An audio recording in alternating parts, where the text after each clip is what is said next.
Worth and wrong. Davorubian sick. Defend.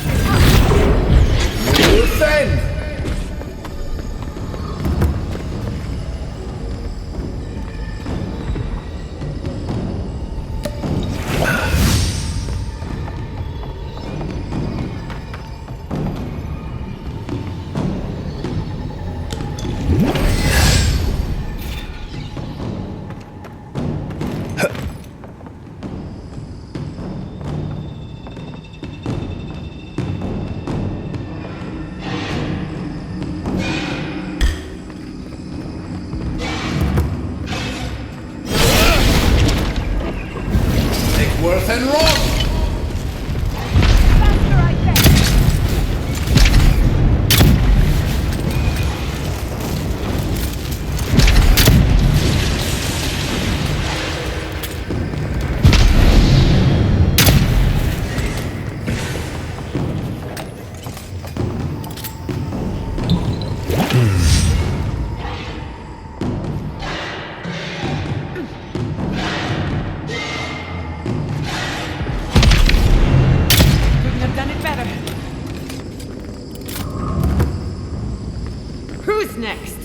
Anyone?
This is the library from my dreams.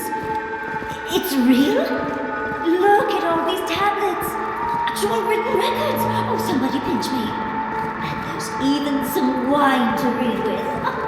Whoever was here last, I would have gotten along well with them. This looks like the Akita building this place. Clearly they wanted their story preserved. No matter the cost.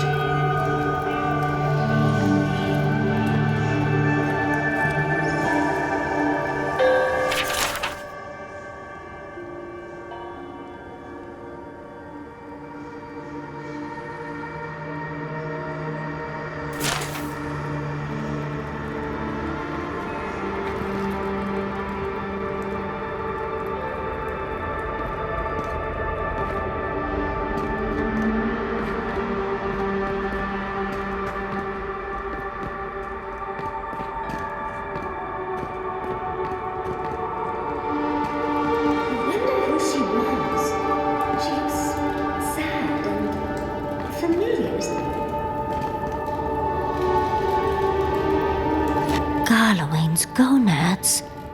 Look! It's even the same hearth from my dream. And that's the chair.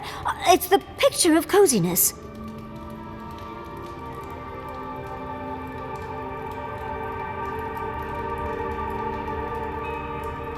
It's plush and warm, Envoy. What more do you want? Finally! You've arrived. Ah, there it smells. That took 10 years off my life. Wait. You must be the librarian from my dreams! Oh, it's a pleasure to finally meet you. Oh, though, you do look quite familiar. The resemblance is uncanny. It has been quite some time. Too many years to number. Of course. You are an ancestor? A very fashionable one at that. No, child. We are the keeper of these tablets. Or have you already forgotten? Oh, of course. I was you in a past life. Oh, I'm such a fool. You lived with animancers, and yet the idea of awakening to your past lives never entered your mind? Few can bear the mental and spiritual strain of an awakening. As often as not, it leads to madness. Oh, darling, you know how I get around all the metaphysical talk. That's why I'm here, remember? Was the last of the Akida. Once the attack started, a few of us were charged with preserving as much of our history as we could. So we retreated with as much as we could carry. The attacks? You must mean... the Magfolk attacks. Yes, we've... heard... Is that the reason for the bodies outside? Yes. Your monstrous gods, who bought their divinity with blood and the souls of their faithful. They tried to butcher every last one of us.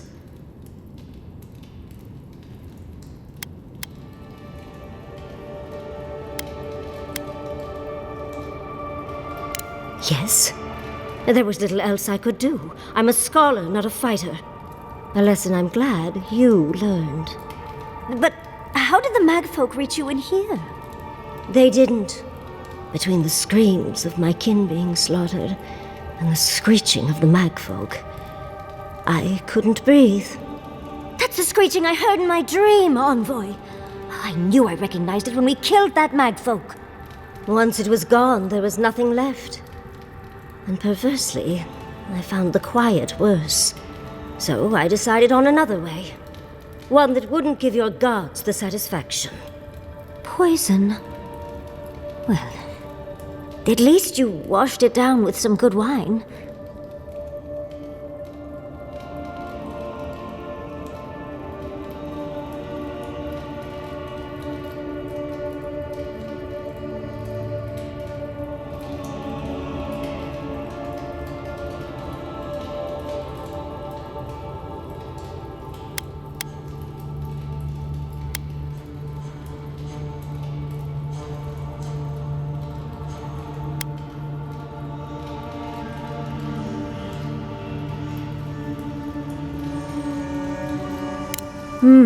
It really speaks to her dedication.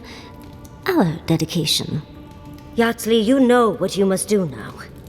I abandoned my duty to protect our history, but you...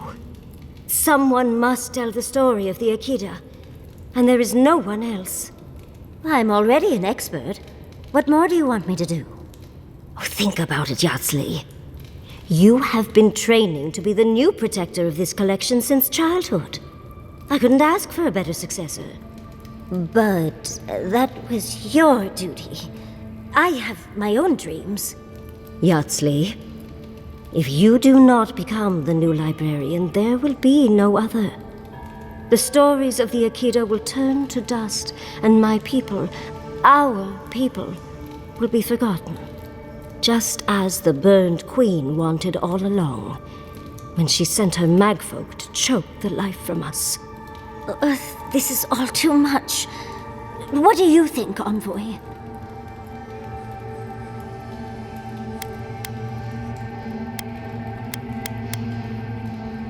I'm already intrigued. You don't need to lay on the guilt, Envoy. I am so glad that one of Sapidal's chosen stands with you, Yatsley. Our time is at an end, Yatsley. It's time for me to go. Wait! I've not even asked you any questions! Tell me about your marriage rites. Oh, did you mean for all your buildings to look so phallic? Unfortunately, my time is at an end. You must keep Yatsley alive. She is the last hope of the Akida. So this is goodbye. I wish we could have... No. I wish that all of you had a better ending. She's gone. Forgive me, Envoy, but we should get going. We can talk back in camp. Later.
Survived. Somehow. If you don't mind, I need to catch my breath.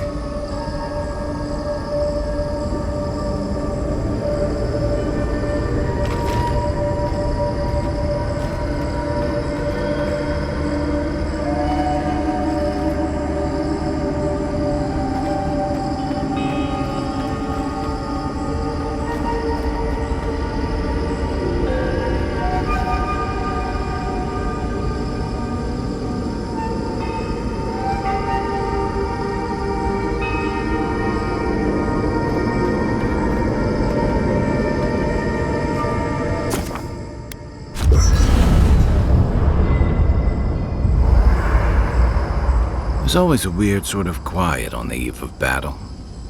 I'm feeling that now. Seems like a good time to gather our thoughts and share a drink before whatever's coming. Right. This seems like a perfect place to stop and relax. Though it's hard enough to tell what's real here without a belly full of drink.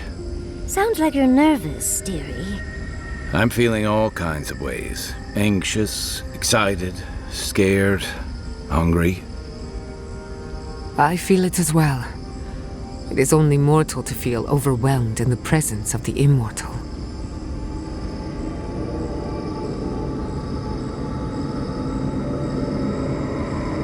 Oh, you don't have to worry about me. Getting to see that vision of Tama did me good. Like, I finally let go of something I'd been holding too long. Now that we're here, I'm eager to see this through. Nothing worse than holding your breath and waiting.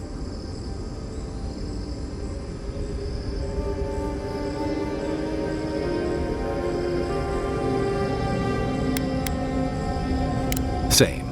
I'd rather have good company in a prison than paradise alone. I had a feeling you might ask me that. I'm not sure I've really worked through what I've seen here, but I am grateful for the chance to see Yonko again. I feel like we're almost done with all of this, but we are in the weirdest place in the world, so who knows? I'm completely baffled. But when haven't I been lately? Being afraid doesn't even feel scary anymore. I think so. The garden is so much more than I expected. Full of contradictions. Wild, yet serene.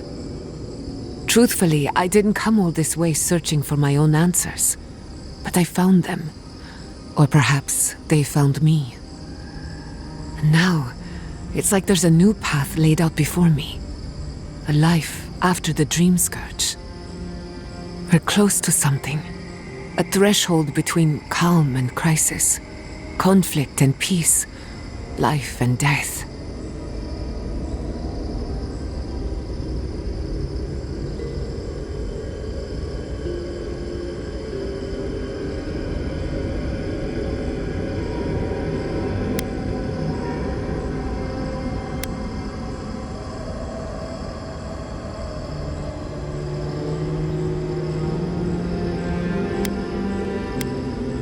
So am I.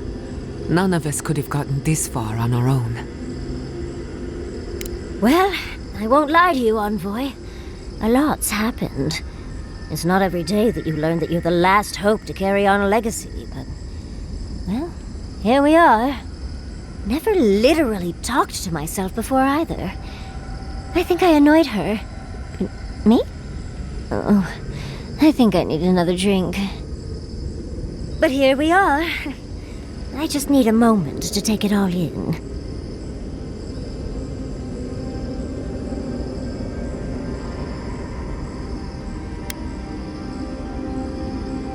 We all could, but I don't think we'll get it. And I wouldn't worry. Our little group here is perfectly frightening, and I'm sure our enemies would agree. We'll be fine. I can't speak for anyone else, though. You've listened to all of us. How about you? You've been through a lot since you arrived. You've been shipwrecked and assassinated, harangued by gods, bureaucrats, and a death guard. You've had your soul poked, your loyalties questioned, and your sleep regularly interrupted by a god with no respect for privacy. And yet you've kept yourself and all of us together. How are you really doing?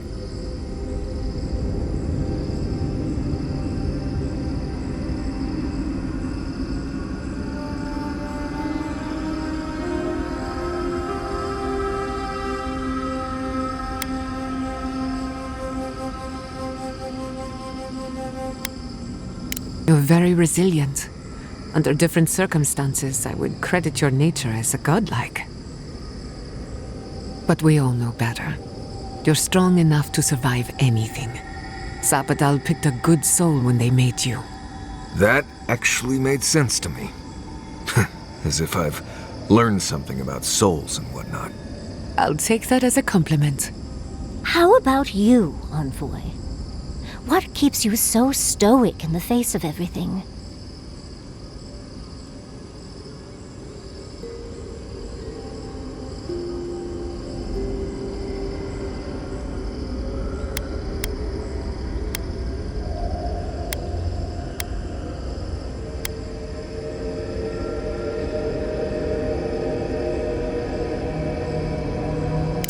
Oh, you're lecturer must have been furious. You're lucky to be alive. When we first met, I didn't think you'd last long. But then I saw how you handled that dream thrall there. Shook off your own death like a bad cold. And then you confronted your own killer and let him go. Takes a special kind of strength to stay your hand in a moment like that. I didn't know much about you at that point. You were traveling with Kai and you died, which I thought made a lot of sense. I remember your calm, how you listened to my shouting match with the governor and actually heard me. You saved my city and gave me a home, a sanctuary where I could be myself. I'll never forget that. You were my hero right away. You rescued me from those sporelings. You got my priceless face. What more could a girl ask for? And now look at you. Look at us. How far we've come in a short time.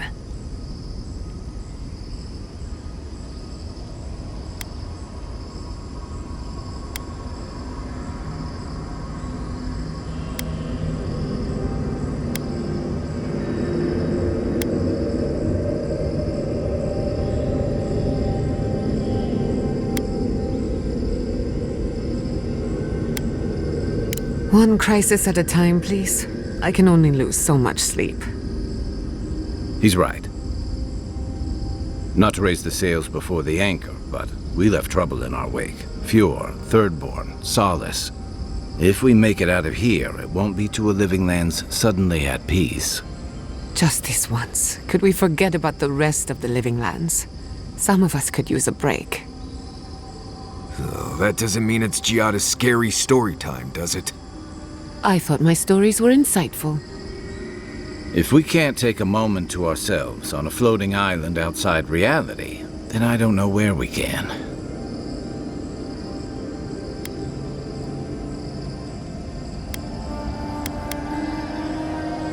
Right. We could all use some beauty rest. We'll want to look our best on the battlefield, won't we?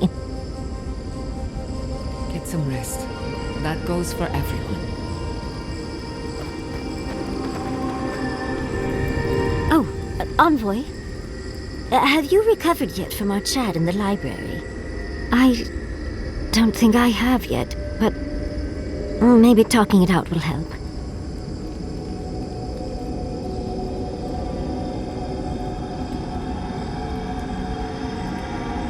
Well, it's worth a try. It's just... we already have a lot to take care of, don't we? We have a god and an empire both vying for our attention, and now I have this legacy forced on me. I was already unsure what to do, and now a third option appears like the world's worst surprise. But it makes sense. My whole life has been about the godless in one way or another. It explains why I knew the language, why I felt so drawn to the ruins.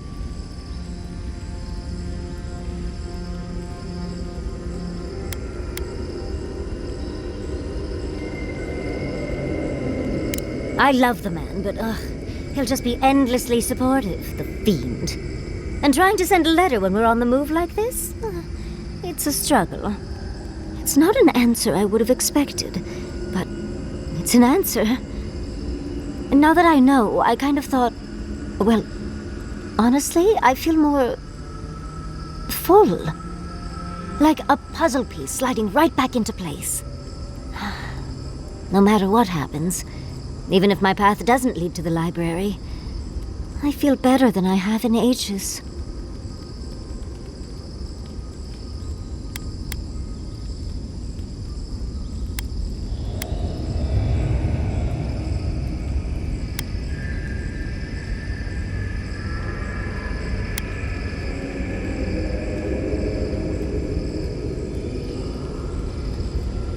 Oh, I was just thinking I needed more options. How did you know? I think... for the first time in my life, I don't know what to do. Congratulations, Yardsley. Now you're just like the rest of us. No matter what, I've always known exactly what I want. But this is the first time I've had more options than time in the day. What do you think?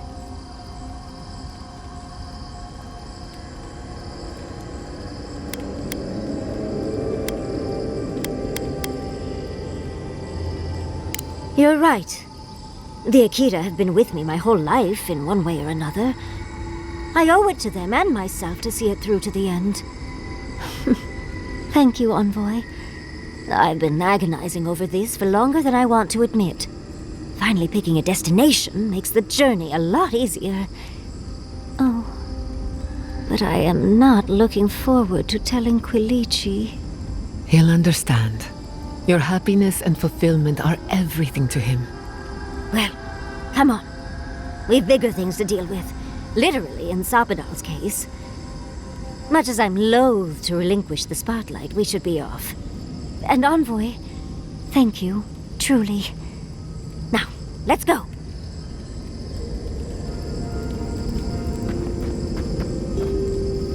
Envoy, what do you need? Pleasant dreams.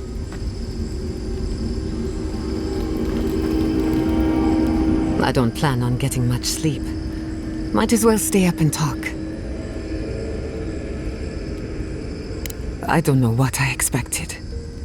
Everything here feels wrong, as if we're standing in the eye of a storm. Can you feel it? Essences radiating from the very stones on which we walk. This is a place of power, forgotten by time. We are insignificant by comparison. Does that answer your question?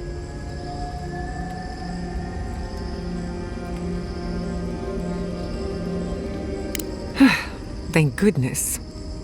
One word of advice. Trust nothing you see or hear. For all we know, this is happening in your head. Or better yet, in mine.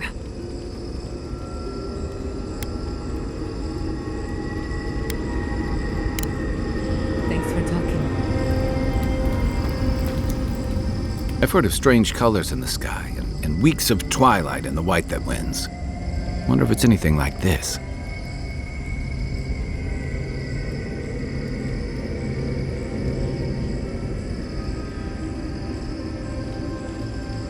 I barely plan further than the next meal, and you're asking me?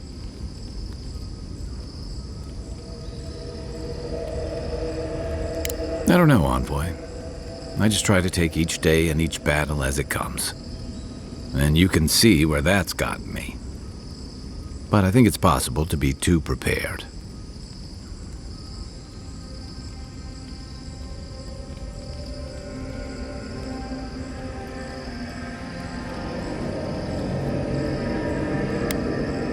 That's a better way of putting it.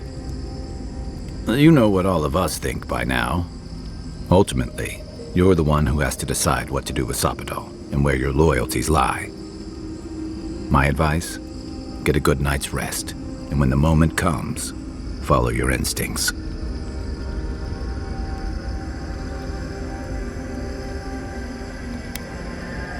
Don't forget that every soul in the living lands hangs in the balance. But look at it this way. Whatever you choose, you'll end the dream scourge, and you'll give the living lands a future. And I'd wager that's better than where we are now. Try to get some rest. Marius, dear. How are you feeling? I'm alright. Good to see an old friend, you know? And saying goodbye, that's the hard part. You can talk to us, Marius. That is, if you think talking will help. Well, obviously it wasn't my favorite thing, but... Grief is strange. You lose someone, and you carry around a little hole inside yourself till you die. Or maybe the same is true for the dead. Your friend obviously loved you. How did we get on this topic? I thought we were talking about pancakes.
safe to assume that the large glowing door is part of Sapadal's prison. Now, we just have to get past it. Sapadal's prison, I think. What else could it be? Time to shut it down forever.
And roll!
Accomplish here.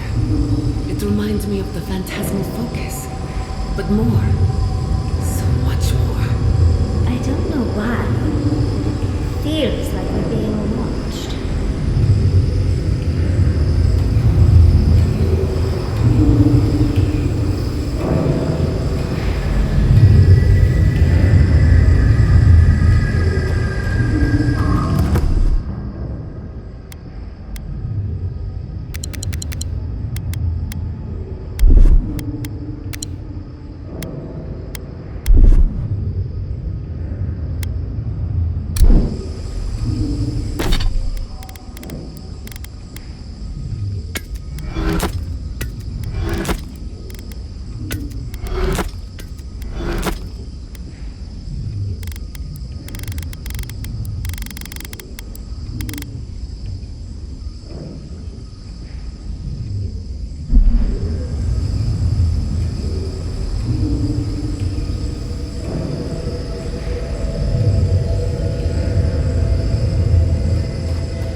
Charge it.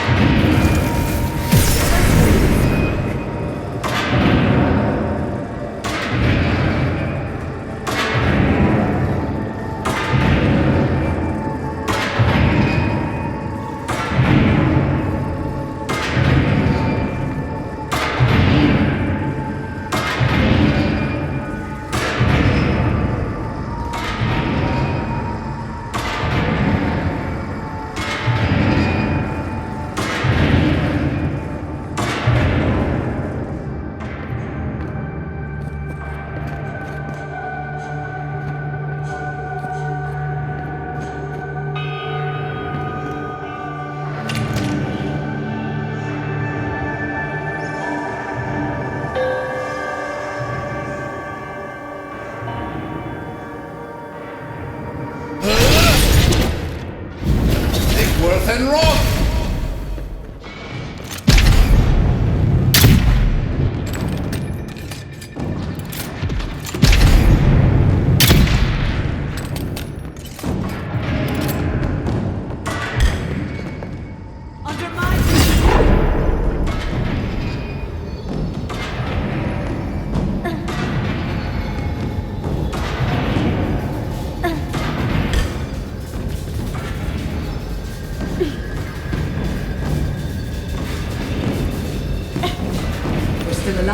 That's what happens.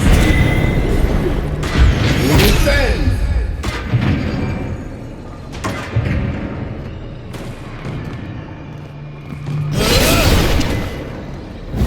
Take Worth and Rock!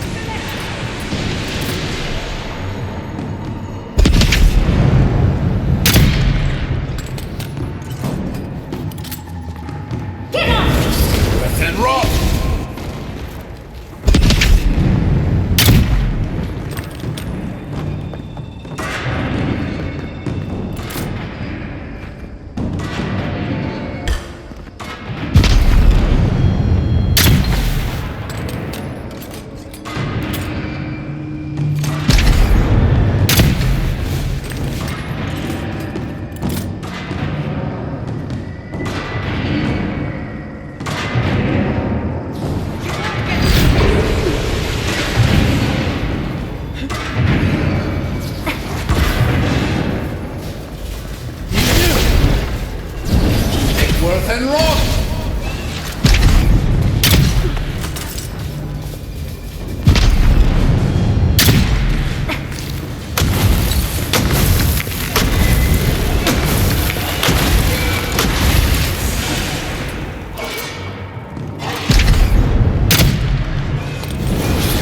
And rock!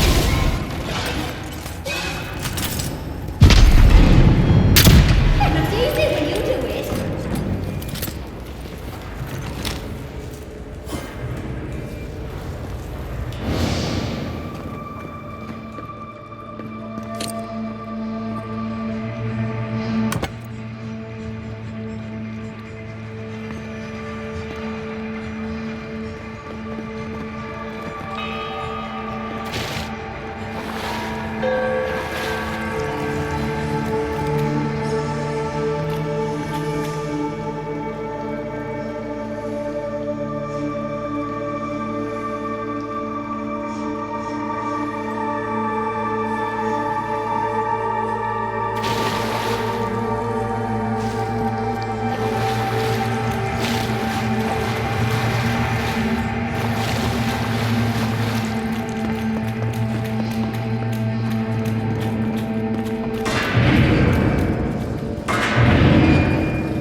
Seems like we've drawn a crowd.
and rough!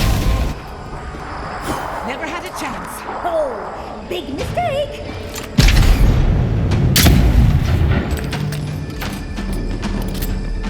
Defensive. Defend!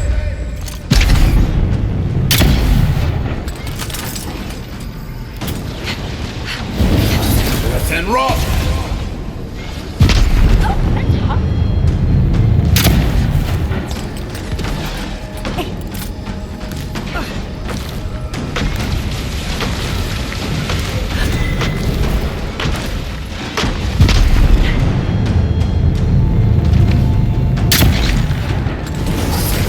rot!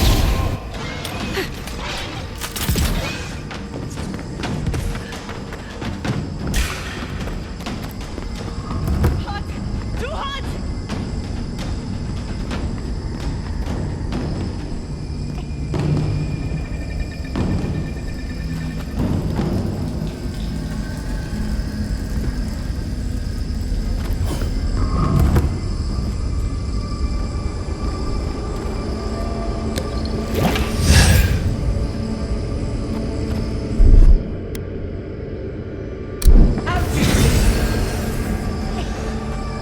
I could have taken them.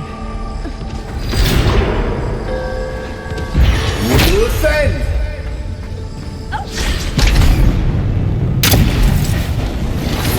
And rot!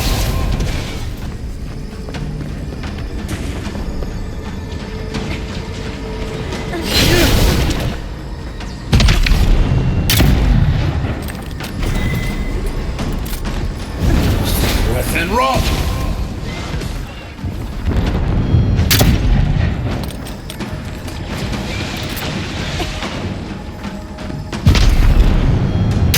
Not bad, envoy.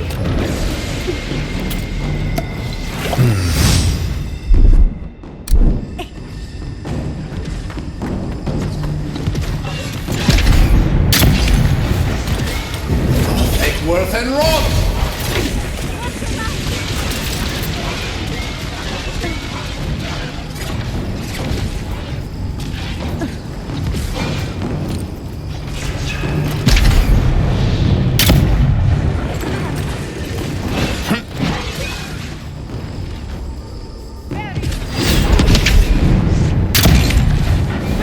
Take worth and rot!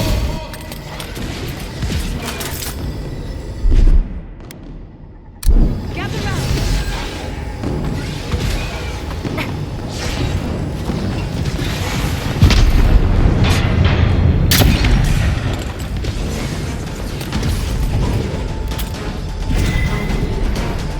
Another soul for the wheel. Take worth and rot!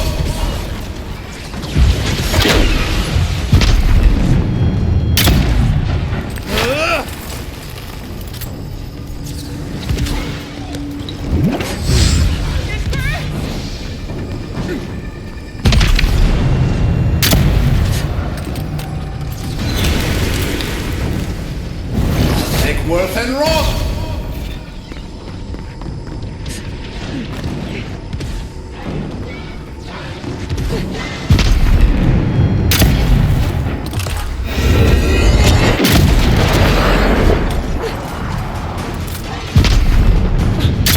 Nicely done. Under my protection. Dodge me! Take worth and rot!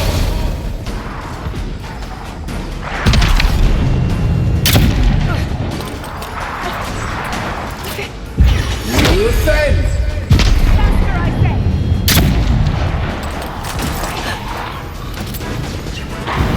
Take worth and rot!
so long. You are so small. We questioned if you were real. Then steps, a voice, through armies and corrupted soil. You persevered. Now, you are here.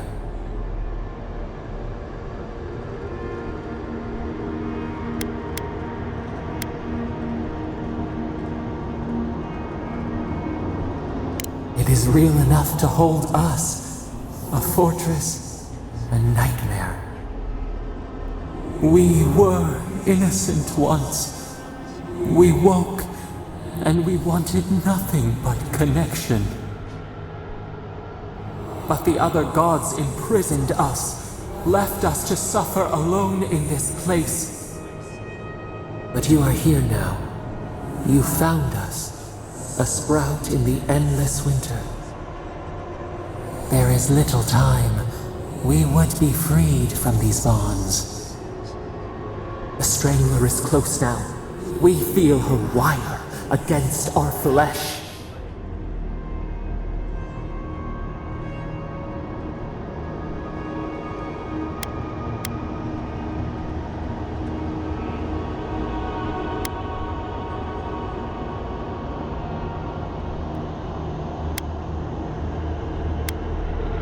The fist of empire. Her wolves defiled the city on the shore.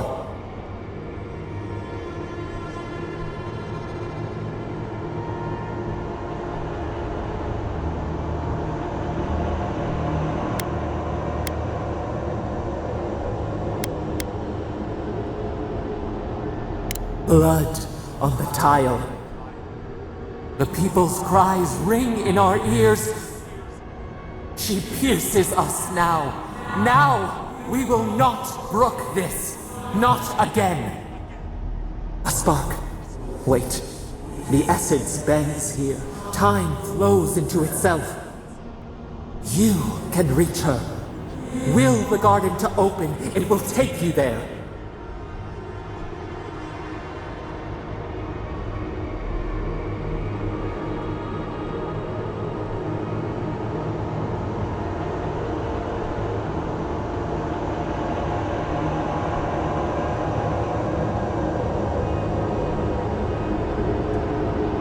A wellspring of power.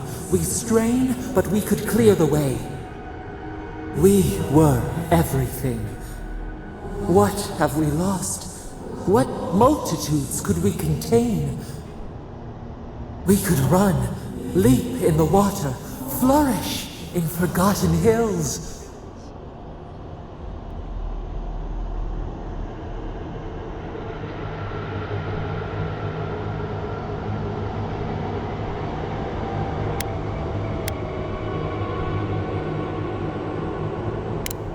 We must.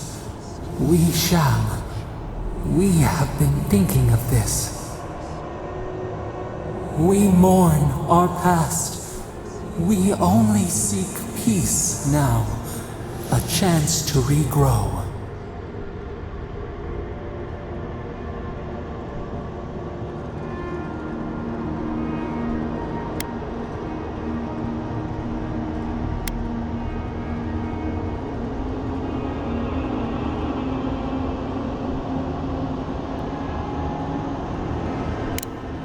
We trust you. You who have been by our side for so long. You met death, and you offered your hand.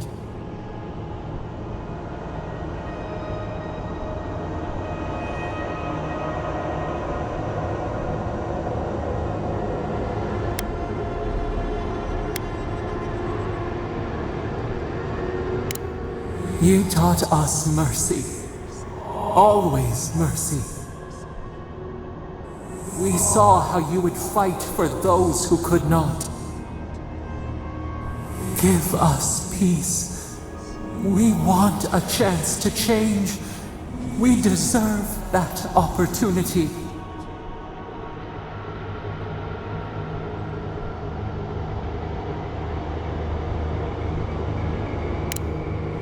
you think we have learned nothing from you? We deserve more than this prison. Let us have a chance to rest. We want peace. Or do you have no more mercy for us than you did for the bear?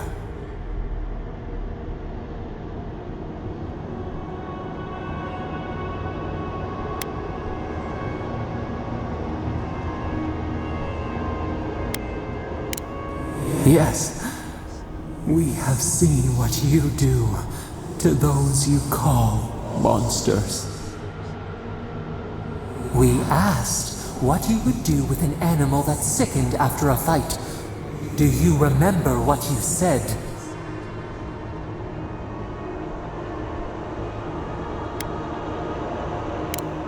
More than anything, that is what we desire too. Treat us as you would the bear. Clean our wounds, heal us. Grant us the same. The time has come for you to act. End our pain, and the dream scourge will cease. Give us peace. It is all we have wanted for so long.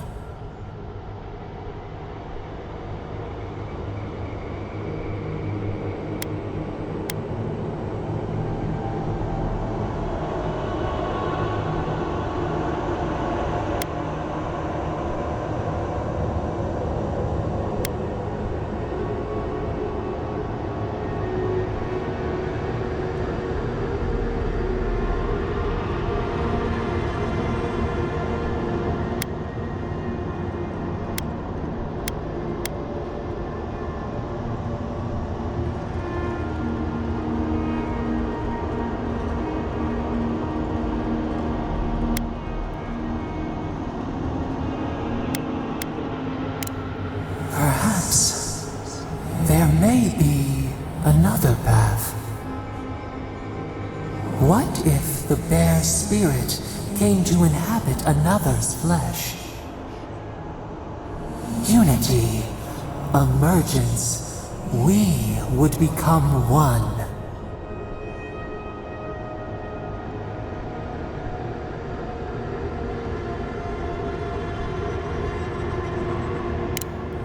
We could guide you.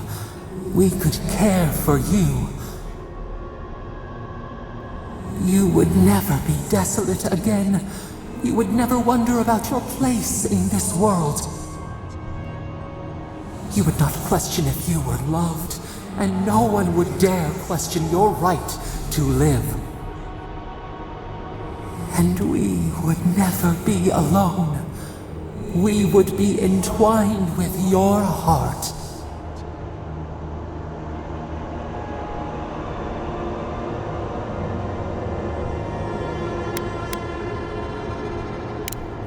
Freedom.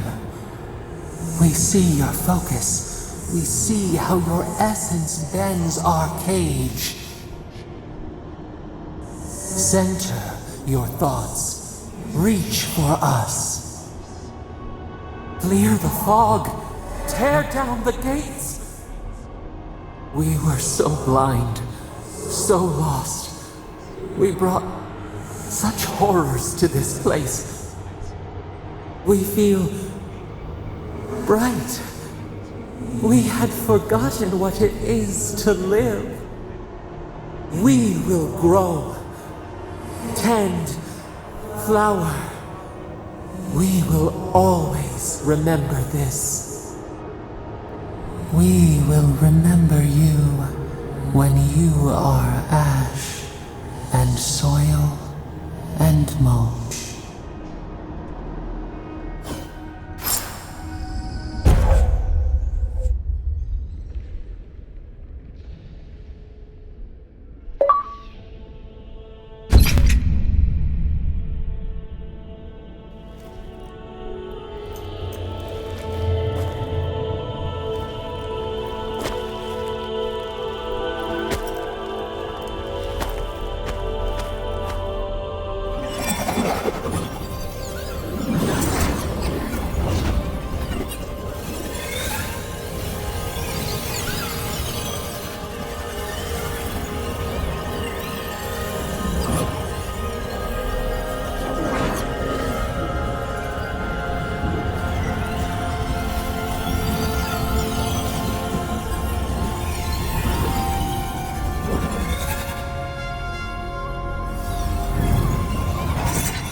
wondrous depths. It's paradise. Are we back in Dawnshore? Already? This is Sapadal's doing. I'm certain of it. No power in Eora could transport us so quickly, or so far.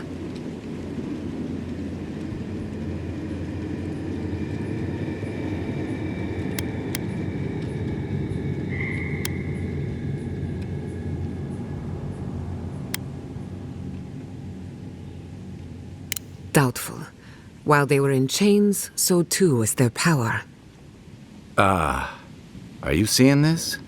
I don't think Paradise looked like this when we left it. Looks like the war already started, and the giant roots are winning. Marius, vines don't usually get that big this quickly, do they?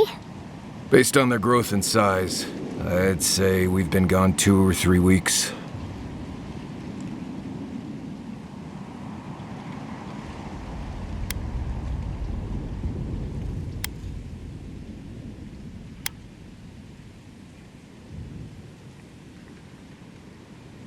For once, I wish I wasn't.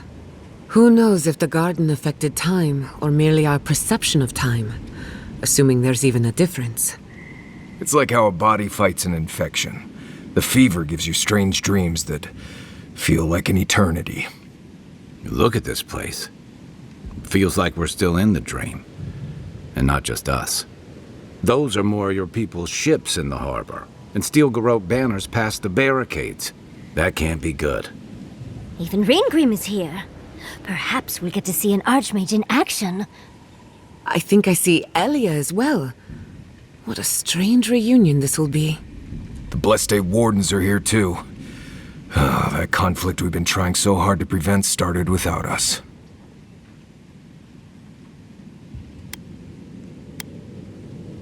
If he didn't start this himself. The steel garrote have been itching for a fight this whole time. This would have happened with or without us. Before we go, what happened back there with the Dream Scourge and Sapadal? I'm not sure. That's good, right? It's a relief that the Dream Scourge won't be a problem. I only hope we can say the same about Sapadal. Time will tell, I suppose. After all this time, they're free. And the living land is free to heal. We've cured the land, and we've even freed a caged god. All in all, rather a successful day.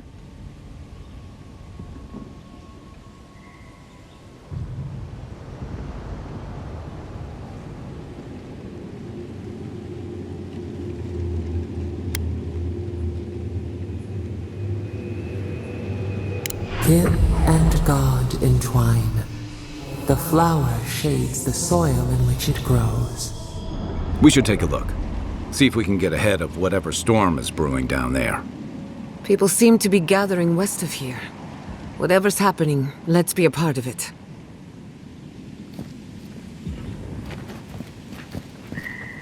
Sansa, how did you make it out here? Hi, envoy! Oh, they marched in with no warning. I couldn't think. I just ran. Easy. You're here now. Where did they come from?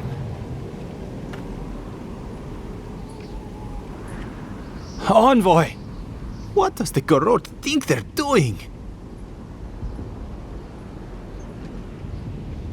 What's the point of exploring if you just want to plant your flag everywhere?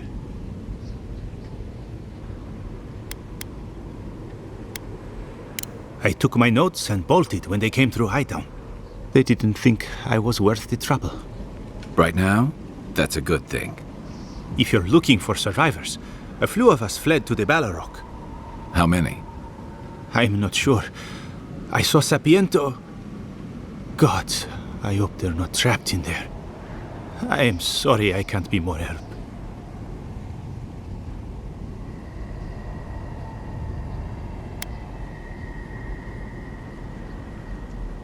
On the very first page. We should move. Let's hope the garrote hasn't made it to the Balrog yet. Envoy, wait!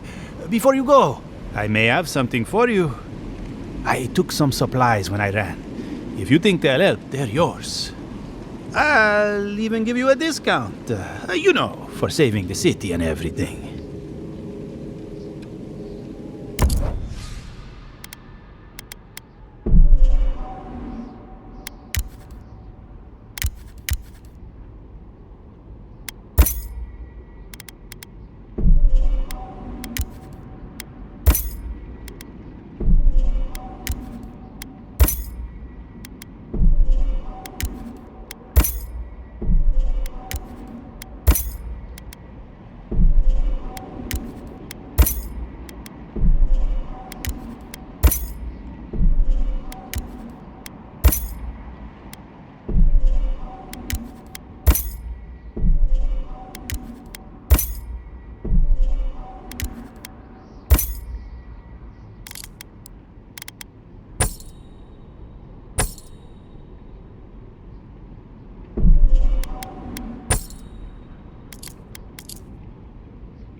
Why is there snow here? That's gotta be Ringgrim's work. I heard she made it snow in Shatterscarp. Wow. But why snow?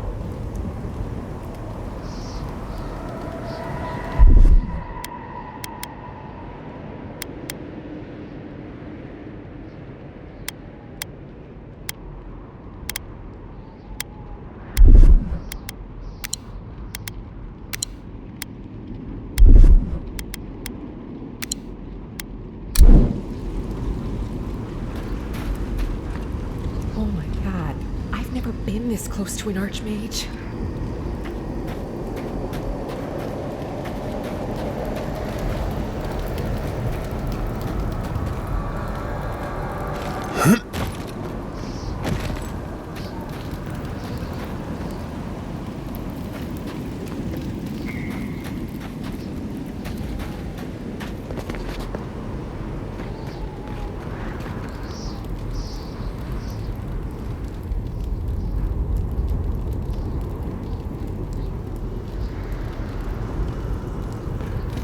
A familiar face. We meet again, Envoy. And you, Yardsley. You're always a prodigious and welcome sight. Oh, yes. Always a pleasure to see you, too. Paradise burns.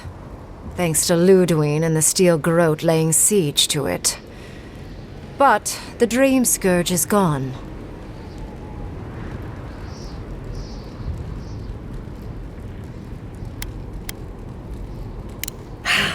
She must have come back to life. Again. I suppose we couldn't be lucky enough for her to stay dead. It's remarkable how hard you mortals fight for causes that'll be forgotten within centuries. Still, I do think the world has been irrevocably, if minimally, changed by your actions.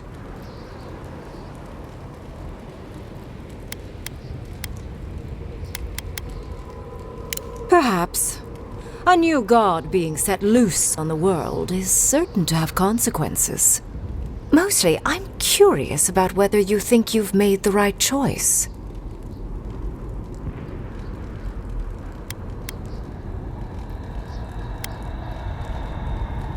Ah, that mortal zeal. Always so fun. We will see if you're correct. I am interested in seeing the outcome of your story, Envoy. With luck, it won't end with you also on fire.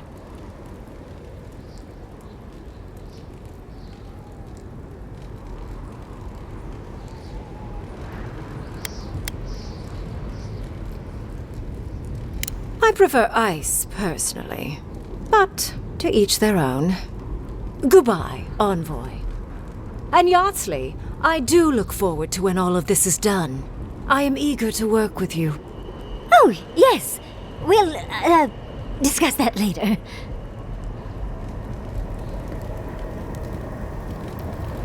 What a mess.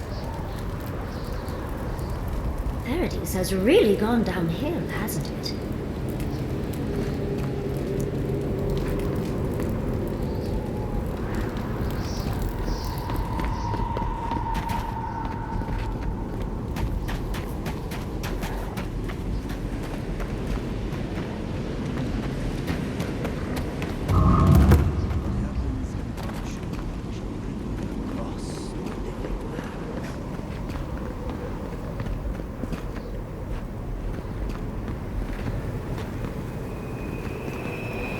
If we make it out of this, I'm going on vacation. Giata, where have you been? Where haven't I been? I journeyed to the heart of the living lands, where time held its breath, and dreams had more substance than reality. May I see it? Not if you value your life. Envoy, I knew you'd show up eventually. How is Emerald Stair? More importantly, how are you? Thriving on both counts, I'm happy to report. My revenants were just getting comfortable in Thirdborn when the Steel Garrote stepped out of line. When I heard tensions were brewing, I thought to myself, this is a job for the undead. So I gathered the flock.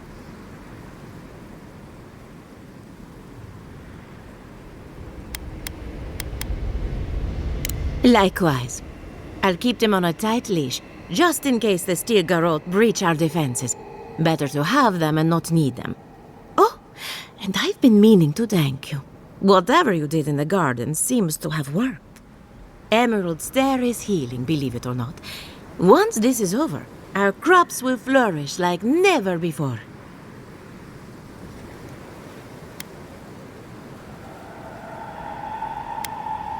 Indeed. The metaphysical currents of the living lands are beginning to settle. Best of luck out there. And don't worry about a thing. My flock will keep us safe and secure. Thank you, Elia. My compliments to the flock, as always. Enjoy the time with your flock, dearie. Try to keep them out of the other camps.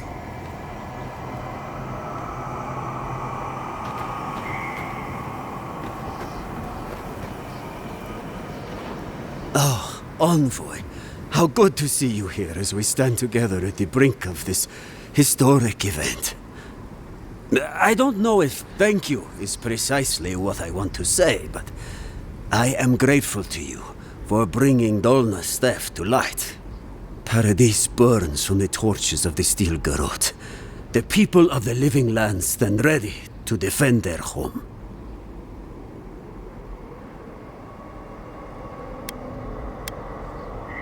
Yes.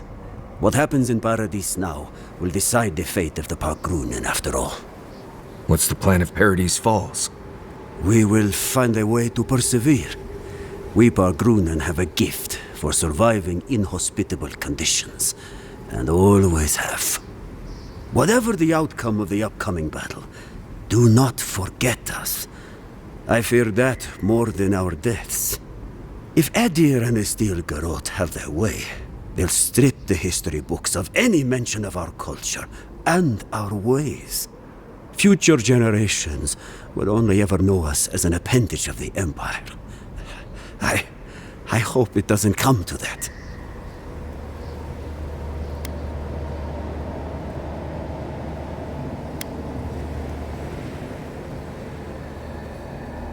I hope so, Envoy. I truly do. That's as much as I'll say. You have a role in deciding what happens next. Do the right thing, Envoy. Let history remember you for the correct reasons.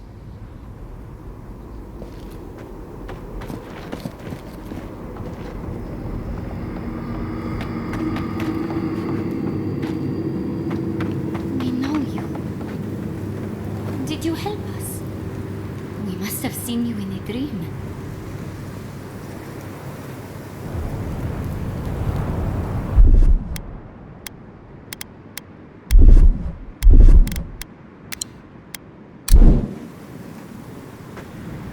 We held them off in Fjord. We can hold them off here too. We see clearly now. The clouds part and the sun shines. Was this you? Fidelio sang for us. We must help him.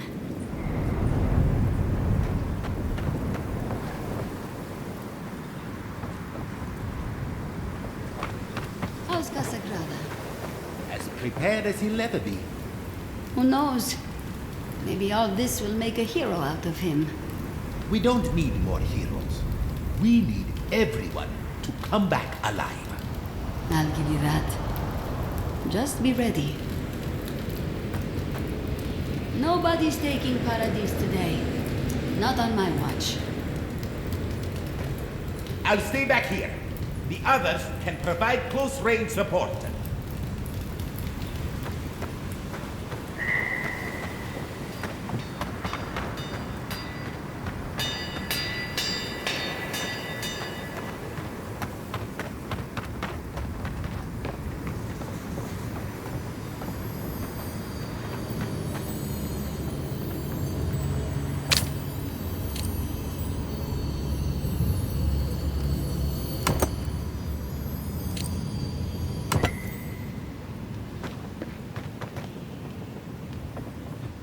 If you're wounded, find a place to lie down. Someone will get to you before you bleed out. If I seem distracted, I apologize. I'm tending to the fallen, as you can see.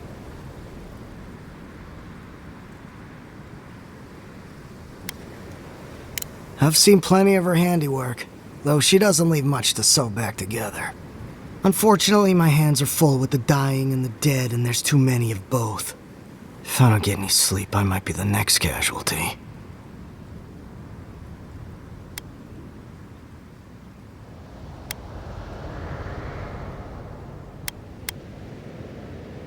I suppose I've earned a couple of winks. You look like you could use a few. The next time we see each other, I just hope the fighting's done. Get some rest, dearie. I'm sure people will still be dying when you wake up.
Envoy, how did you... I don't know... It's great to see you again, but where the fuck did you come from? You just appeared out of nowhere.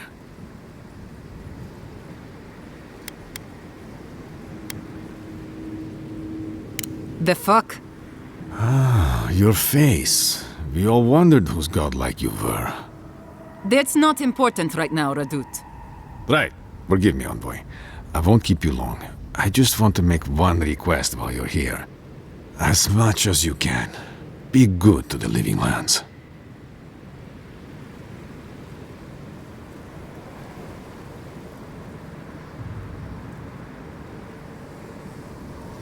I'm holding you to your word, Envoy. Don't fuck us over.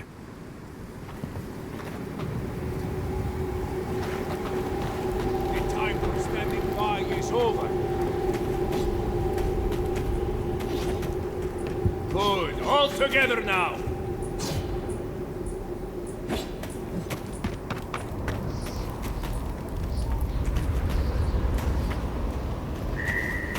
Show the steel corrode who built the living lands.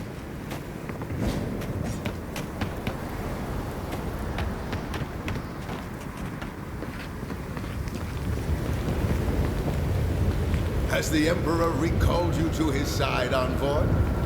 There is no future for me that I can see. Not without justice and Taoe by my side. Perhaps I will gather a new crew. Sail to the other side of the world. Yezua is calling, envoy. Somebody should answer. Tarry not, envoy.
There you are, envoy. You ready for this?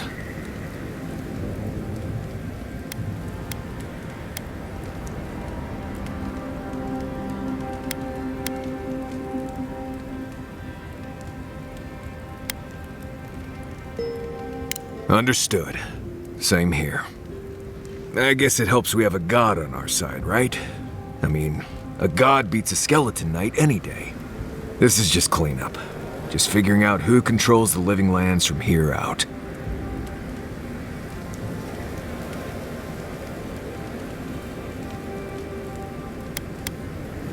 You said it, not me. Anyway, you should get some rest.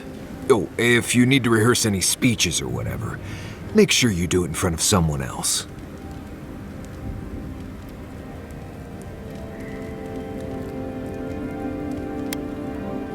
I promise you I've heard it. Talk to you later, envoy. How to know when to be quiet. What a lovely gift to find on my pillow. Oh, interesting. I suppose that's a good skill to master. If I didn't know better, Marius, I'd think someone was trying to tell me something. Right. Well, the best thing to do would be to read it. See what it's all about. And you have nothing more to say, do you? No, I think everything's out in the open. Why? I know I talk a lot, but had I known it bothered you so... Oh, no. It's about maintaining stealth in a wilderness environment. Gods, what did you think it was about? I just assumed you were too cowardly to complain to my face, dearie. Not at all. If I had a problem with you, you'd know it. Trust me. So, here we are. The first and last battle for the living lands.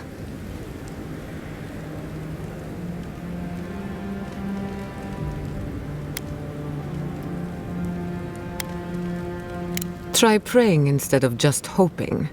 That might work better for you. Metaphysically, the battle is already over. Sapadal is free, and the Dream Scourge is gone. But politically, we have a small mess to tidy up.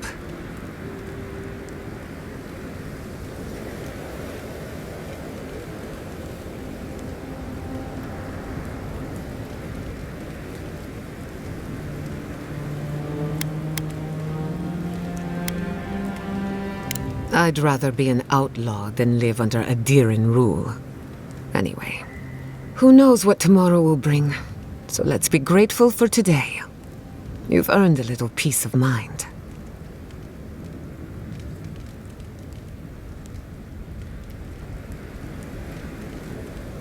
I think that's enough wool gathering for now.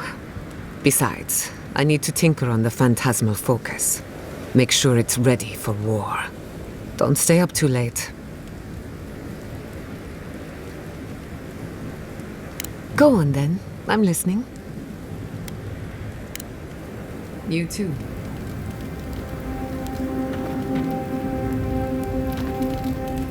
We should take a moment to acknowledge what happened back there. You liberated the god of the living lands. Now they are unchained, free to do whatever they want. That's quite a gamble you made.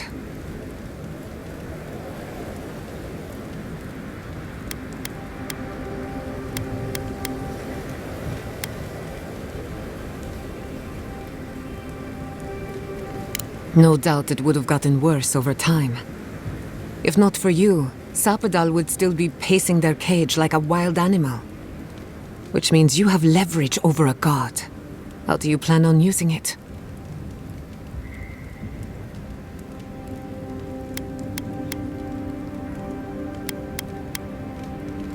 That's a lot of responsibility, but I have faith you're equal to it. Sapadal's imprisonment shaped this island. Now that everything's changed, I'm curious what will happen. We cannot know if the living lands will normalize or destabilize as a result of our actions.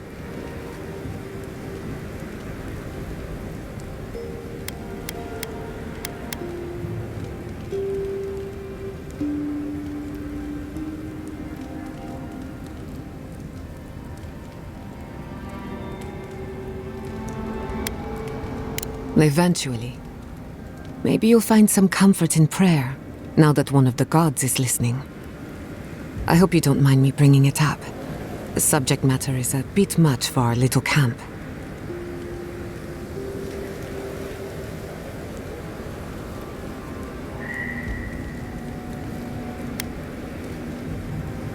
Just be careful what you wish for. I want you to know this has been an unforgettable experience.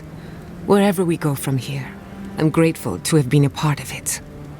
Until next time.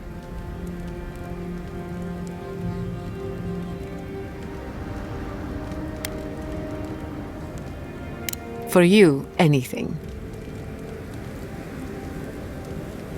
Neither can I. I never used to believe in destiny. Life always felt meaningless, like groping through the dark, but in a good way. All of that was before the garden. What are the odds that you and I meet? And after a series of mishaps, I learned the truth about my family's past?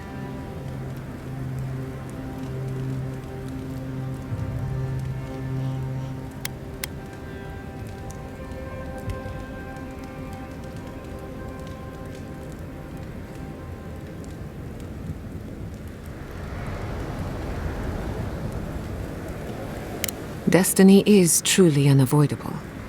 For whatever reason, certain things must happen in due course. Whatever you choose to call it, a coincidence like this does not happen every day. Let's appreciate it for what it is. Moments like this are few and far between. You know me, always ready with an answer. Pleasant dreams. After everything we've been through, I won't let you down. We really must stop meeting like this. People will talk.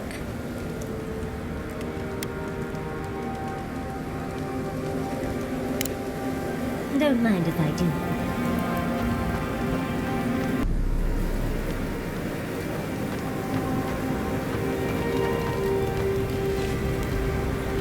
Marius, have you ever seen a ghost? Once I saw a green spectral woman floating over a pile of decaying leaves. Big hair like her head was on fire. Then again, it might have been a hallucination from some bad toadcat tea I got from an old lady in the forest. Oh, last time I took bad mushrooms, I thought our home had been infested by tiny delegum. Turns out my ferns were shedding. That is a fascinating story. I wonder if nature was trying to tell you something. Nature usually tells us to stay out, but with fewer words, and we never listen. Don't mind him. He tells that story at the Battle Rock to trick travelers into buying him around. Right, just because it never really happened doesn't mean it's any less true, you sucker-sucked root weasel. Gentlemen, don't make me separate you. Thank you for the story, Marius. I liked it very much. At least someone here knows how to appreciate a little entertainment.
Envoy, didn't think I'd be seeing you. From one battlefield to another, eh? Dream thralls and now this. Ludwig's a loose cannon, and the steel garrote don't answer to anyone but her. This place won't be safe for adherents for decades, even if she wins. God's help us all.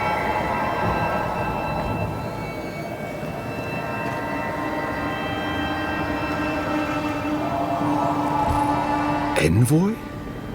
Is it really you? Mihala told us you went into some place called the Garden to seek a god? When you didn't return, we took you for dead. What did you see there? The god you felt in Nakutadek? The origin of the Dream Scourge? It was the act of a god this whole time? Everyone, please, please. We could get to the bottom of this if you would only let them speak. It's been weeks, Envoy. What happened?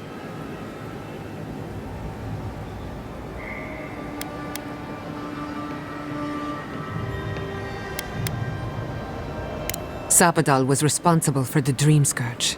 Their rage, their confusion, their fear.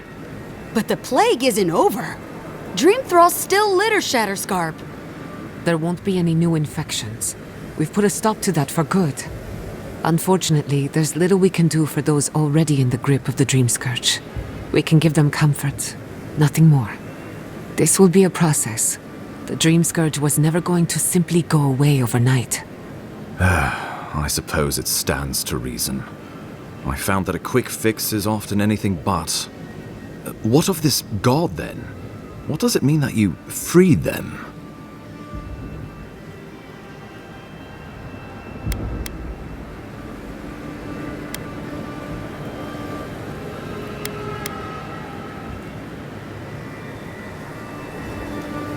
Wodka no doubt saw Sabadal as a threat to her authority. So, she killed the godless and imprisoned their god. I assume it is this god we have to thank for the roots tearing apart Paradise? They erupted from the earth the moment those bastards stood up their first siege tower. Nakutadek was riven with those things, not to mention what they did to the land. We saw similar destruction at Nakuku Bell. If these roots and the Dream Scourge are the work of a god, and the gods thought it best to imprison this god, how could you let such a creature go free?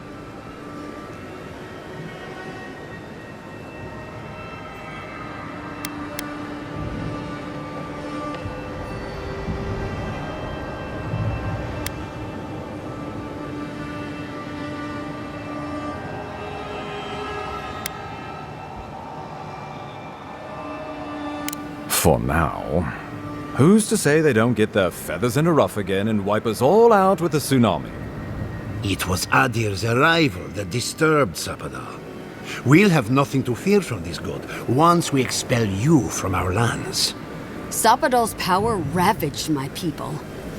I don't know that I can ever trust it. Keeping watch over Sapodal was a sacred task Nandru gave us when he left. For that reason alone, my wardens owe them their allegiance. Well, whatever happens, I suppose we can't put the godling back in the bottle now. But come, we have more pressing matters to attend to. The Steel Garrote have attacked Paradise. Inquisitor Ludwine has already joined the battle. She must have traveled like the wind to get here so fast.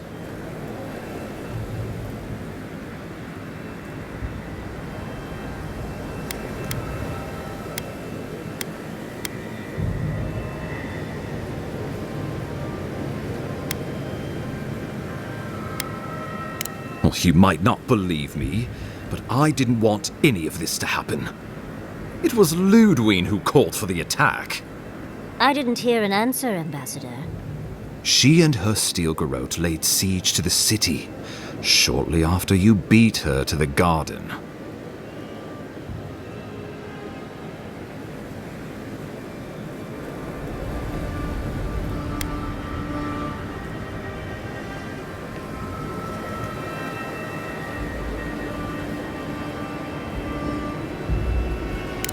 We've had no news from inside for several days. From what we can observe, southern Paradise is in pieces, and the remaining militia batters at the gates to no avail. Is there nothing our people can do? Given the state of our supply route after the Dream Scourge, and the Steel Garrote's destruction, we expect the people trapped inside will run short of fresh food and clean water in a matter of days.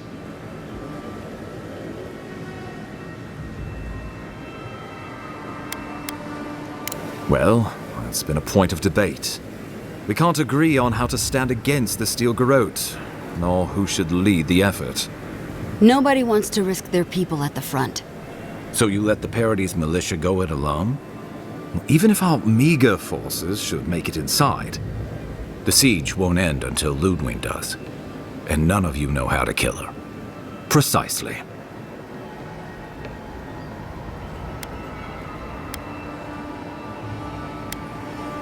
We brought as many Hale and Able from Thirdborn as would come. But after the Dream Scourge and our losses from Nakukubel, we could spare so few. I worry it won't be enough. Likewise, my wardens are still reeling from effects of the eruption. The keep was saved, but there is much to repair, particularly if we are to endure a siege. Most of my men remain at the keep. I can't risk them against the Steel Garrote for the sake of Paradise, not when we are so few. The lawful settlement of a new Ediran colony, supposedly. Or the establishment of a Wodican state. She could win with a godlike in her ranks. Your presence would serve as a powerful endorsement. I suspect that's rather the point. If they don't believe in the strength of her convictions, she'll show them. Remember, she has an obligation to Wodica, a solemn oath. And neither the Steel Garrote nor the Queen that was look kindly upon oathbreakers.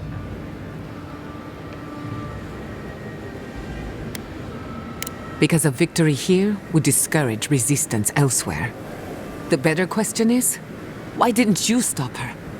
Excuse me? She's a 7-foot-tall skeleton powered by her devotion to the goddess of retribution. This isn't my fault. Sure. Just blame the dead woman. Very mature. Who else should I blame exactly? Our envoy, perhaps? For not stopping Ludwine and the Tusks?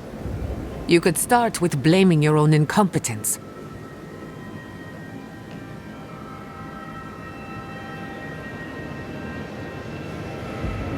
Ludwine's the muscle. I'm merely the personality.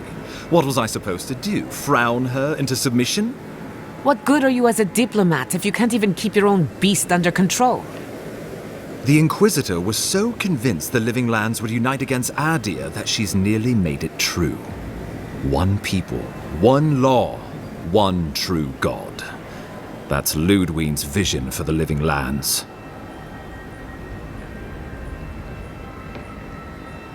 That's what Ludwig thinks. Adir doesn't revere Wodika as fervently as it once did. Worship of Mogrin, Berith, even Aethys has gained a foothold. Many no longer trust that the gods are listening. Some question whether they guide the wheel at all. The Empire lost its foothold in the Eastern Reach. The well-bred avoid child-rearing in pursuit of cosmopolitan pleasures. The Church is weak against them. In a world of soul against soul, Ludwig believes we have lost ours. The Empire must change, or it will die.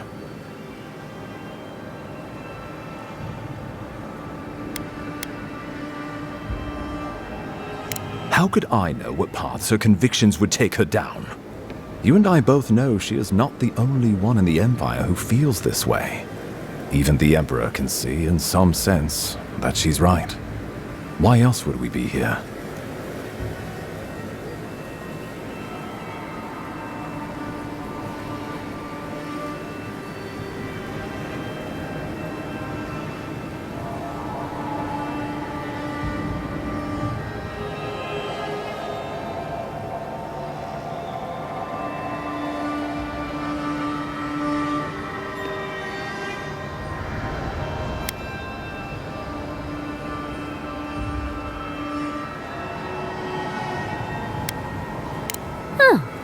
I can't wait to see how you weasel out of this one. I know it will. We are leading by example, returning order and dignity to Paradise in the wake of the Clavager's death. We will do the same to the frontier, given the chance. Where was order and dignity when the Steel Garrote attacked my home? My administration had nothing to do with that, as I know you know. Adir in rule and rule by the Steel Garrote would be markedly different beasts. Spoken like a fucking diplomat.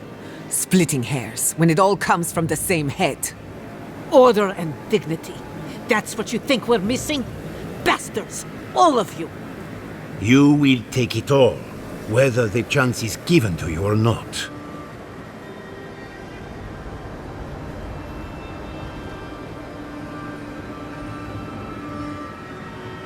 What passes between Ludwig and her men, or between Ludwig and the Emperor, for that matter, is not my affair.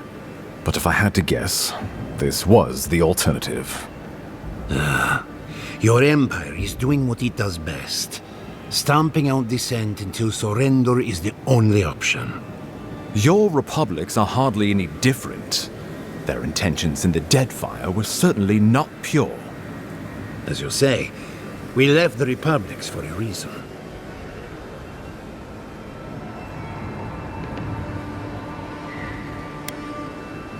The Inquisitor answers only to Wodika. In attacking Paradise, she has dragged us all far beyond the bounds of the Emperor's desires.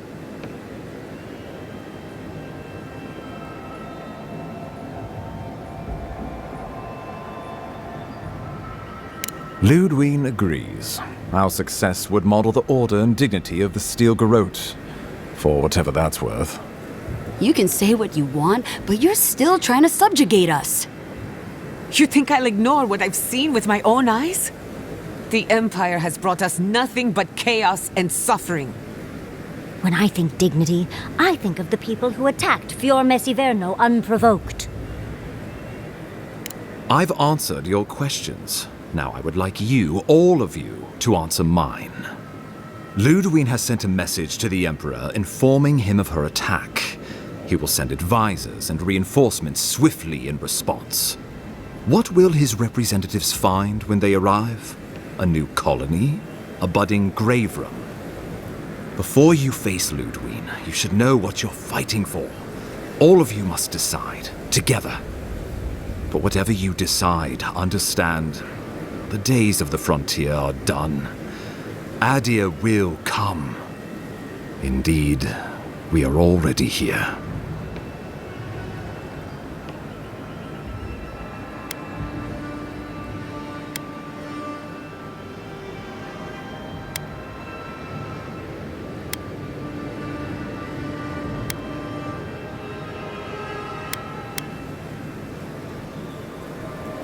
Oh, envoy, no.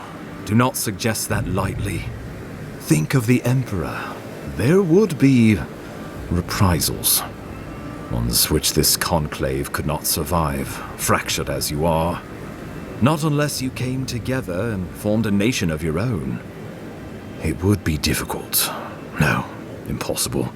I'm certain you would fail. Think of your people, all of you. Think of the lives at stake.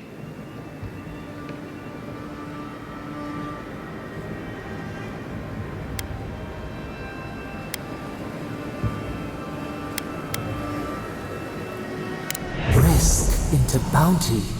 Does the winter frost dissuade the seeds? Many fruits on our boughs. We graft many leaves into strength.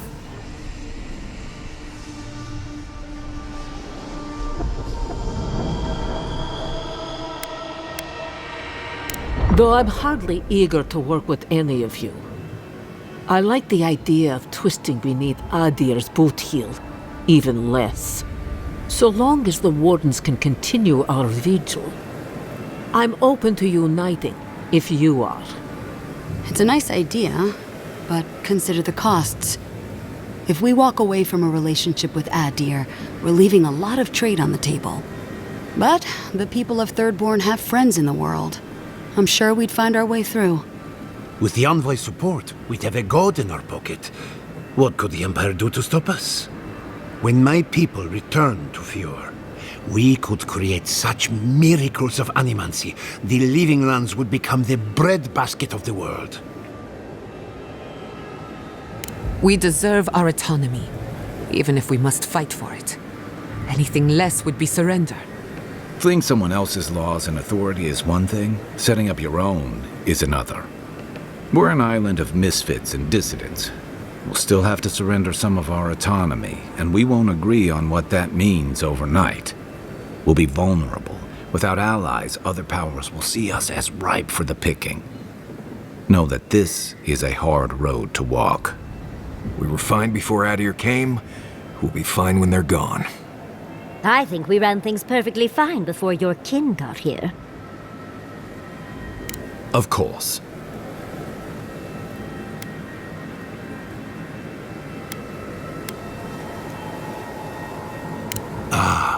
I know why.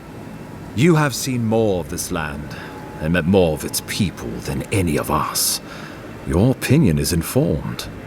You were empowered by the Emperor himself to investigate an impossible problem, and against the odds, you solved it. You are the close personal friend of a rogue god. And in our dealings together, I found you to be a person of substance and conviction. But mostly, it's because you're Ediran, so I trust you. And these fine people here are going to do whatever they like if they don't agree with you anyway.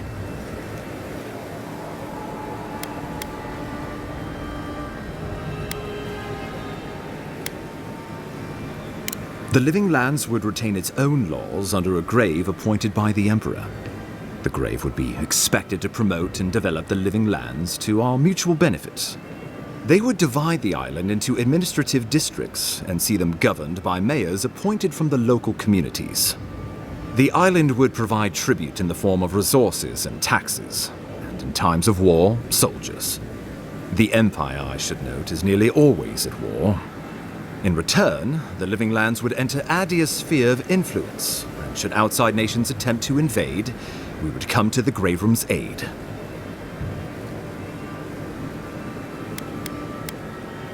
Subtle, pernicious, cut the rot, yet the disease remains. Safety among spiders. A web gleaming with dew. They weave, they wait.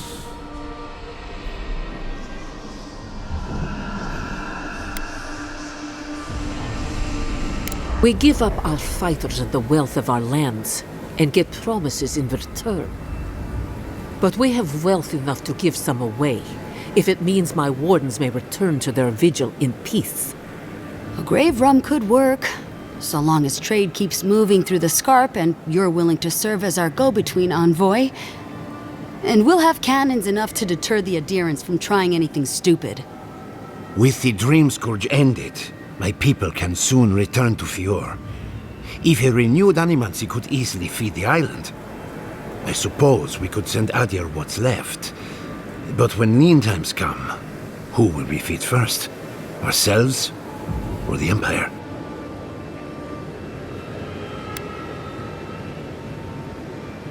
Tribute, he says. Taxes, soldiers. The Empire has tried it all before. Look to the Eastern Reach if you don't believe me. They want to bleed us dry, to fill their coffers and fight their wars, to break us like wild animals. But I will not bend. It's still a gamble, but I think it's the safest bet. We get the benefits of Imperial trade and protection without losing all of what makes this place special. There's no way of knowing what it would mean in another generation or two. But right now, it gives us the security and stability to recover. We were fine before Adir showed up, and we'll be fine when they're gone. Trust the lands and her people, Envoy. If we give Adir power over us, we can't be surprised if they decide to flex it later.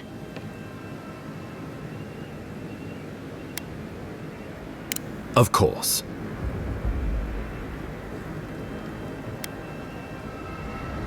The Living Lands would become an extension of the Adiran Empire in leadership and law. Soldiers bearing the flag of Adir would be garrisoned in every town. They would be paid in Adiran shelling and speak only the Adiran language. Their roads would be smooth Adiran roads. Their medicine would be hygienic Adiran medicine. And their weapons would be efficient Adiran weapons. Our customs would become their customs. Our strengths would become their strengths. Our emperor would become their emperor. Turned toward a common purpose. No one, not Rawatai, not the Valian republics, not even a rogue god, would dare attack the Living Lands. This island would be safe for the first time in its history, and safe it would remain. The Adder's promise. Flip our feathers as we find our wings. The deed binds as the wire binds. To drown us, why were we set free?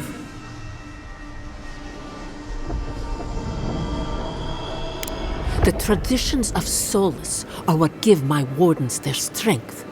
Without them, we would buckle under the weight of the tusks. I would sooner walk my people into the acid sea than trust an Adiran to hold me up. What need does Thirdborn have for the protections of Adiran soldiers?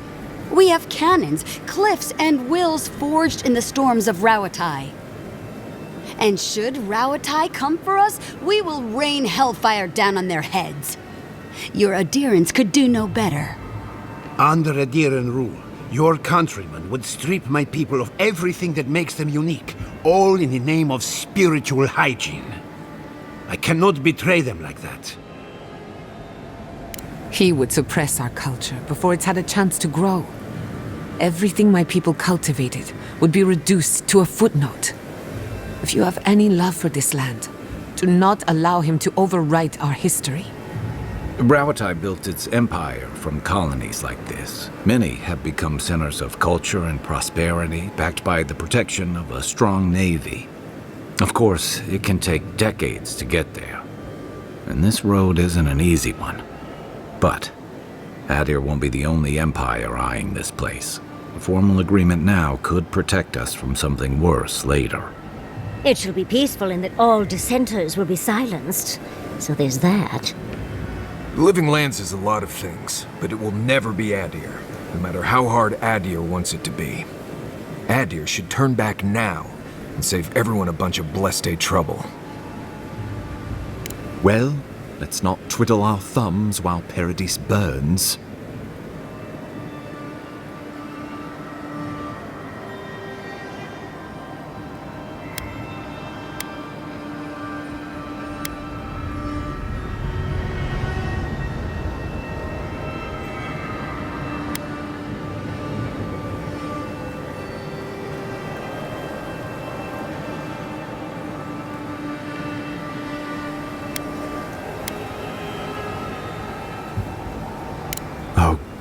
gods have mercy. Solus and her wardens stand vigil with the living lands. By grit and steel, Thirdborn stands with the living lands. Fjord and her animancers stand with the living lands. We deserve this opportunity. Thank you for believing in us. Fighting a battle together is easy. I just hope everyone's willing to stick it out when it comes to the politics. God, they made the right decision for once. Finally, some sense permeates the proceedings. On your head be the consequences. That leaves the matter of Ludwig and the Steel Garrote. She will never surrender, Envoy. You must kill her, or we will lose Paradise, and eventually the island. So long as her passion for Wodica lives, so too will her spirit. Then we destroy her faith, and the rest of her will follow. I have a theory about this. Let's talk at camp if you want to hear it. But I think we can kill her. Oh, good. That will be easy. It is not, I think, impossible.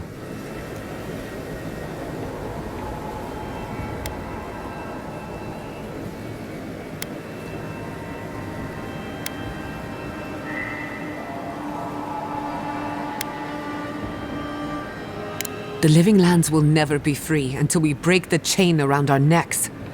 Ludwig must die her final death. She better say her goodbyes while she can. I'm proud to fight at your side, Envoy. One last time. Let's get to work then. We've got a walking corpse to bury. The Paradise militia will be at your back.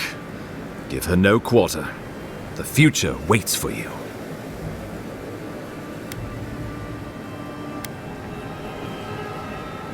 Thank you for deserving it. Now, go and teach the Steel Garrote a lesson they will never forget. Show them that the living lands will not be broken across Wodica's knee. We will send reinforcements to help you reclaim the Eastern Gate. From there, work your way to the main plaza.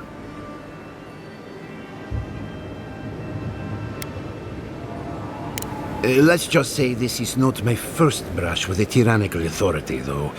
I pray it is my last. May all the gods of Eora and the living lands protect you. Let's take back the city together. Show the Steel Garrote how the living lands takes care of its own. Let's go free a city, shall we?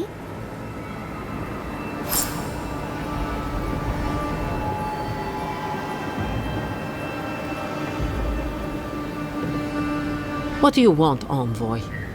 Edир and the Steel Garrote will regret ever laying eyes on the living lands.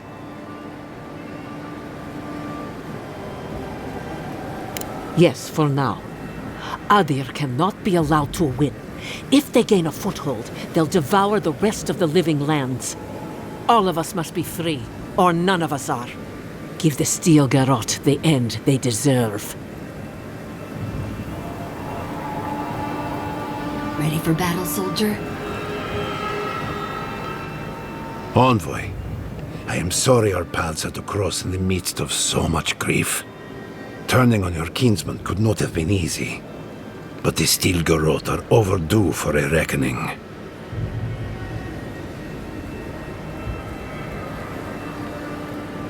Well, the future is hopeful, even if the present is dreadful. When the dust settles, the living lands will truly be free. While I have you, I wanted to check on Yatsli. Make certain she's warm and well fed. How are you, my little acorn? Much better now that you're here, my oak. Do you have everything you need for the battle to come? Weapons, snacks, intoxicants? As tempting as that sounds, no. We have everything we need to kill that woman for good.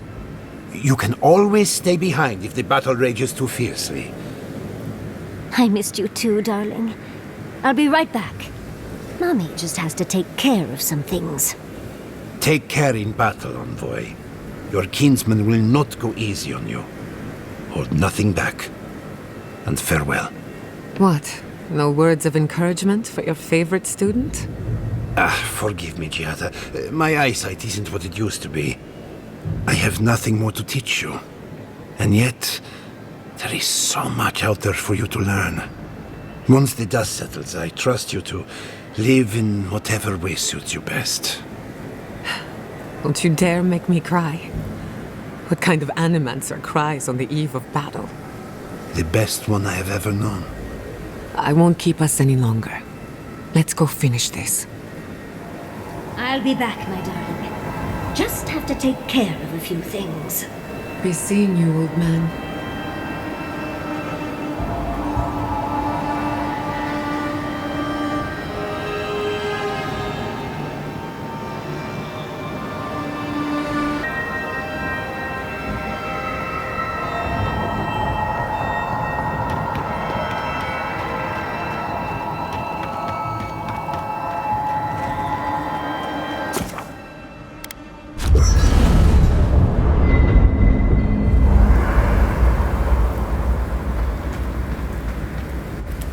You should get some sleep.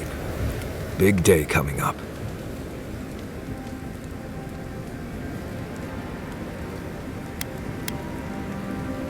Well, I'm just fine. More or less. I've been in a lot of dangerous situations, but it's always been a fight to survive. It's just a fight. Putting my life on the line for someone else's cause. It's the opposite of survival. It's foolishness.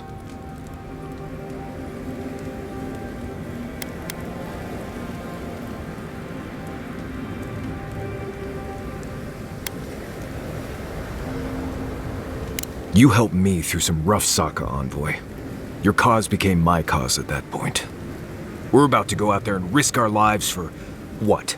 A concept of how things ought to be? We might die, all to determine who sleeps in the nicest house in Paradise until the island decides it's time for a change. It's fine. Really. But it's some blessed day Sokka when you think about it.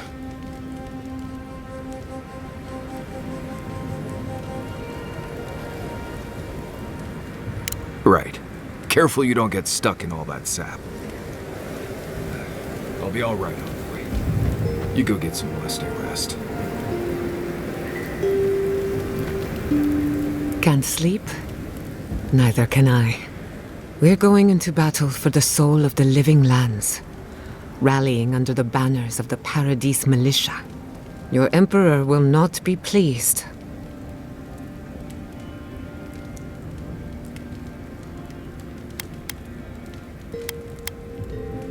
Indeed. When a godlike fights in battle, people take note of which side. The Edirans will doubt your loyalty. The locals will doubt your commitment. You may even doubt yourself. This is the first time you were told to pick a side. And I fear it won't be the last.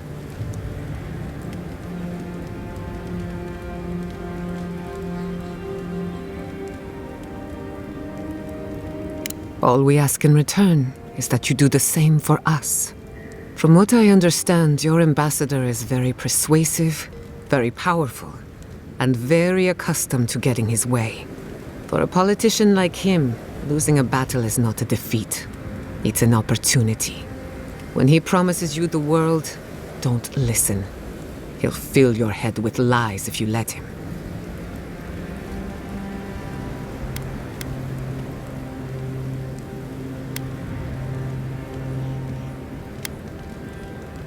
I'm glad we understand each other.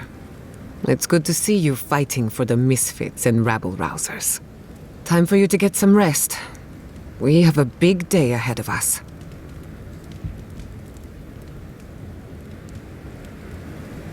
In truth, I'm not as worried as I used to be. I've been thinking about the Inquisitor. Formulating a theory, you might say. A Death Guard clings to their existence by force of will. Stubbornness, unfinished business, that sort of thing. Ludwig is held together by faith, and that may be her undoing.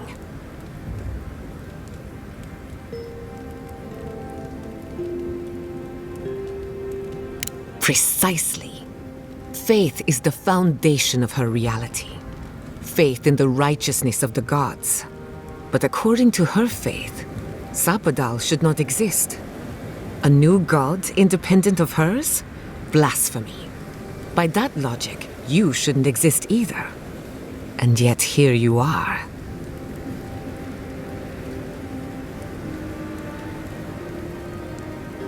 That's my point, exactly. I think you already have. You are the godlike of a heretical god, a contradiction to her reality.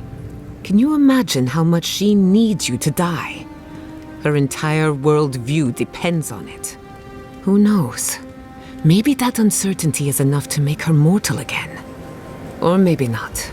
I'm just theorizing as I go. Whatever happens, I want to see it for myself. For the research. When I agreed to travel with you, I didn't think I'd find myself at the center of a political upheaval. So imagine my surprise when you gave the living lands a chance to unite, to prove itself, and to stand tall before its enemies. Granted, it was an uphill climb. The Dream Scourge exposed our weaknesses, our vulnerabilities. But thanks to our struggle, the island finally knows itself. Now we can decide who we want to become. I can't wait to see what we do with that freedom.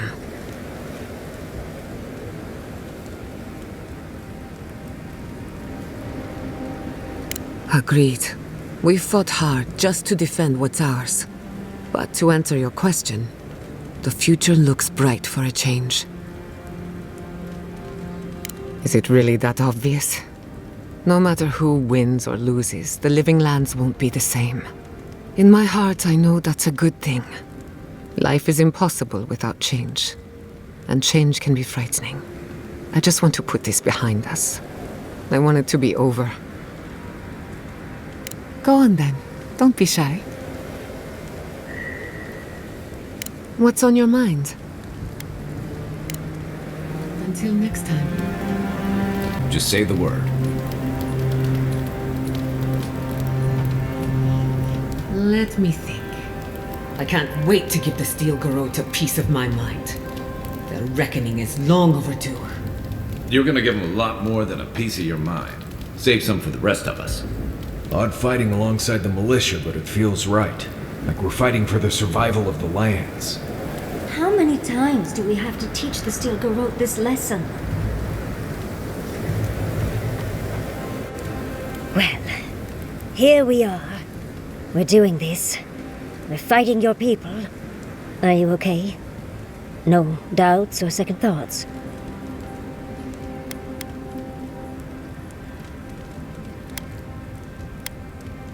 Really? Well, you're better than me, dearie. Thinking back on all we've done, it's impressive, don't you think? We went to the garden, a prison untouched by time. We both learned the truth about our Akedan origins. Oh dear. Do you think we knew each other in our past lives?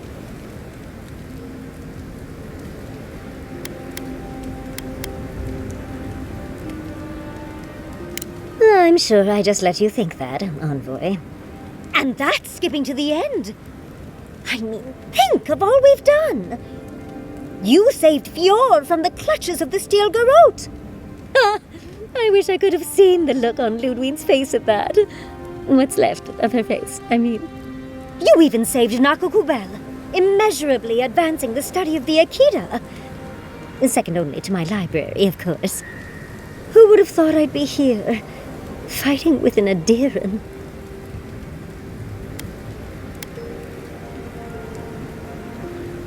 Oh. I suppose I can work with that. Truly. Thank you. I'm forever changed for our time together. As weird as you are, Envoy, I'm glad we're here, now, ready to save the living lands. Well, let's go kill that dead woman. How can I help, darling? Sweet dreams, Envoy.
That'll teach you!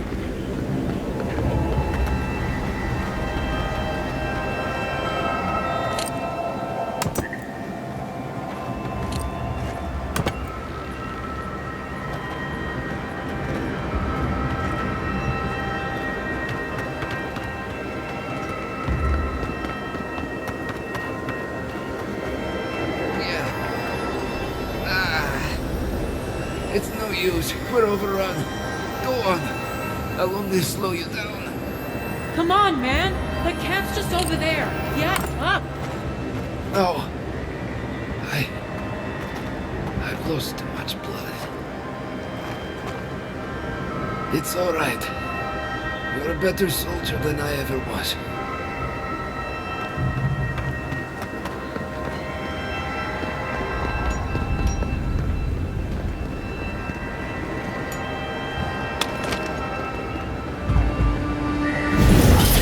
And rough! You're going to regret this!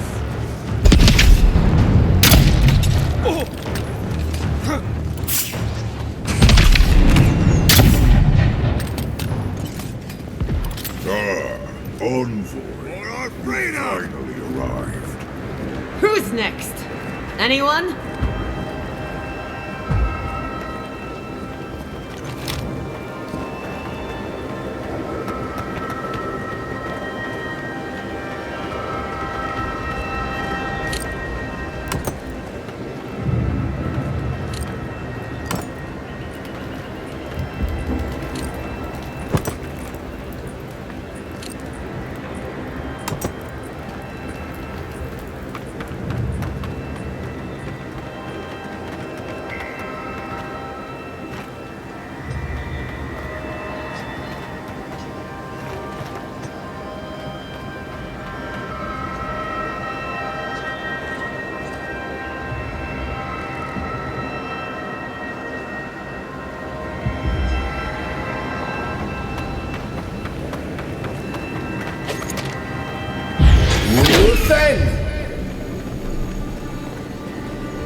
Take Worth and Roth!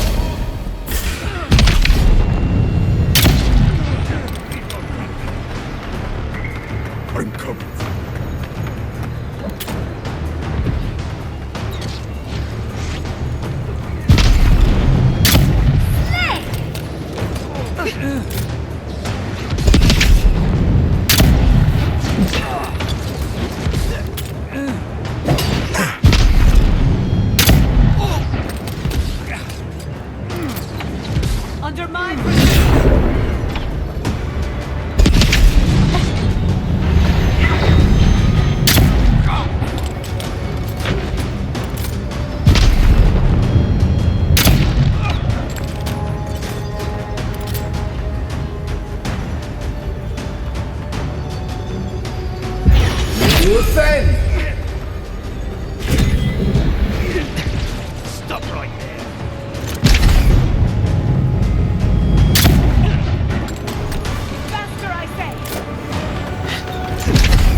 western gate. I'll protect your back. Another win, but who's counting?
Keep moving.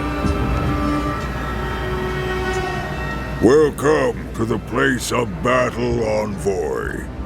It pleases me to greet you in full health.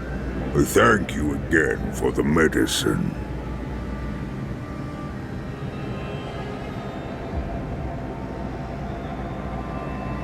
Thank you. It is good to be myself again. I traveled here for you, Envoy.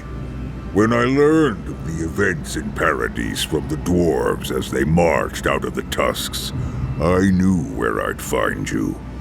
I hear that you have chosen to defend the living lands. I will honor my life debt to you by keeping the peace here, after the battle.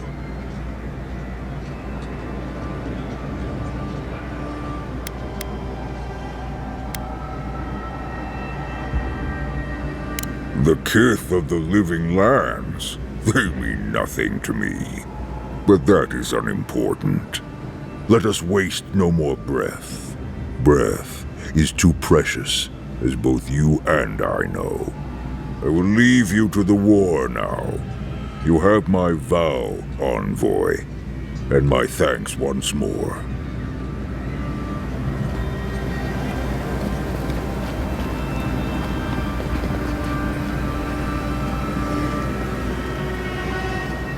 Go on. Finish what we started. You're pretty impressive, Edirin. Gateau is hard to convince.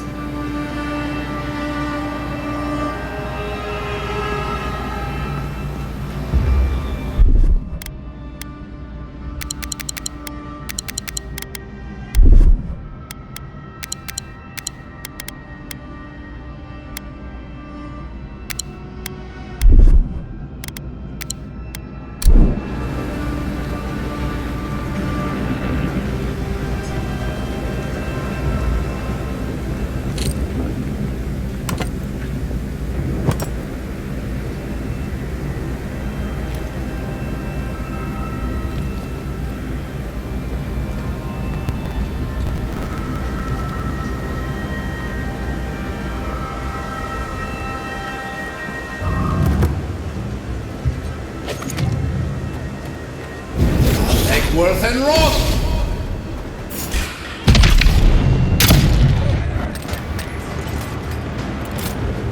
Defensive! Defend! Nicely done!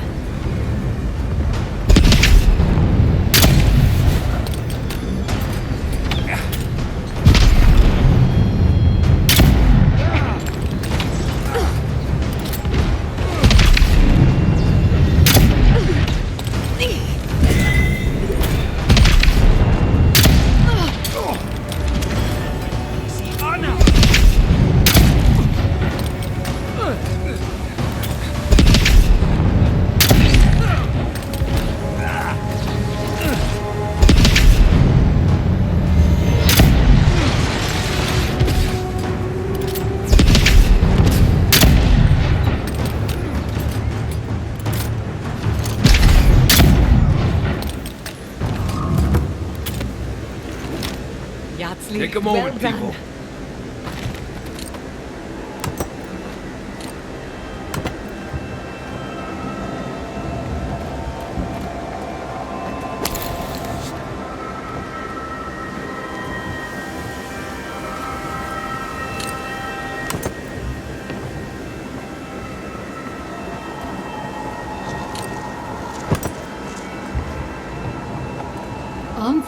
What are you doing here?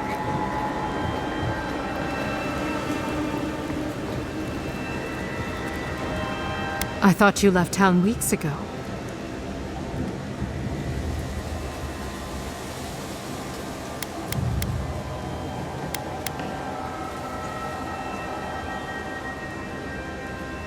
You can tell me when we make it out of this. I saw a few on my way here. I imagine they've been waiting for this to happen for a long time.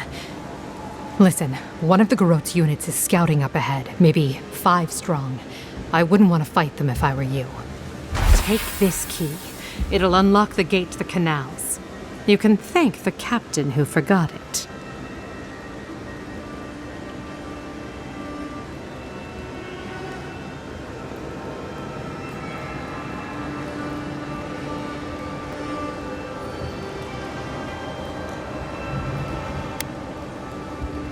Suit yourself. I wish someone had stood up to the Steel Garot a long time ago. But, well, you're here now. That's what matters. Good luck.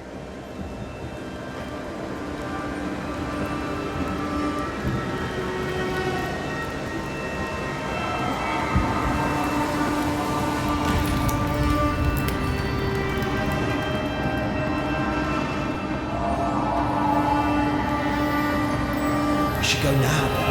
The fighting's died down. Can you not hear the screaming outside? She's right. We can't go now. Then when? Should we wait till the Garot set this fire alight? They have thaumaturges out there. You saw them. Soon there'll be thaumaturges in here. What have you stayed there? Just until we've cleared a path. They will run you through before you get 10 steps out. We should be helping Cad. We're soldiers, aren't we? We are helping. We're helping her.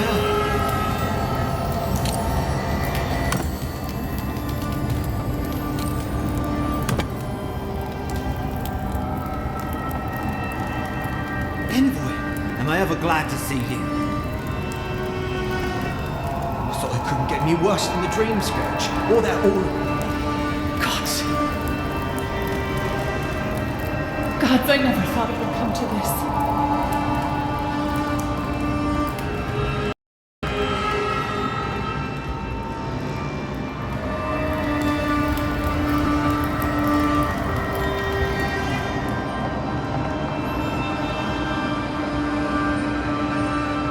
Envoy!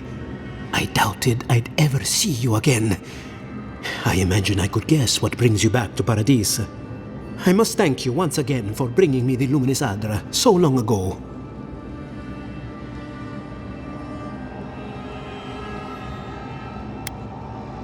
Oh, it was wonderful! It was a complete failure, of course, but from that failure, I learned much.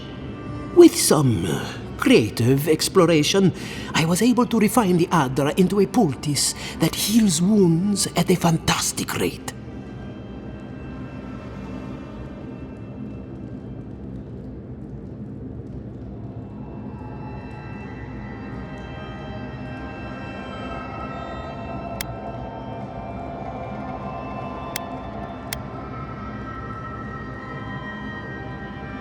Yes. One almost has the inkling that danger lurks around the corner. I know you have much to do in town, so I'll let you go. Thank you again for everything.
Worth and Roth! Who's end?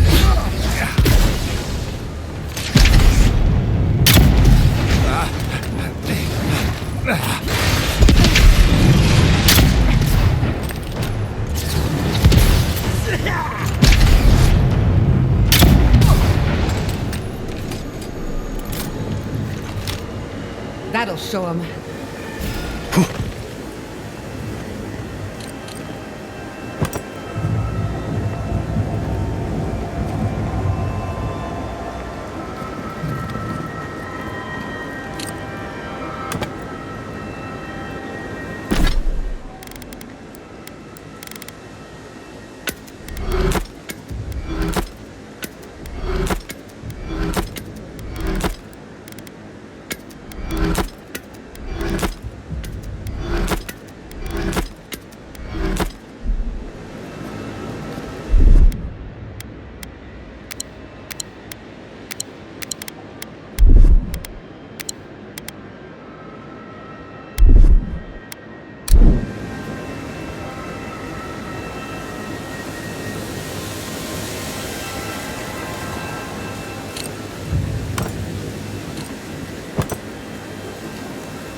Let's finish this.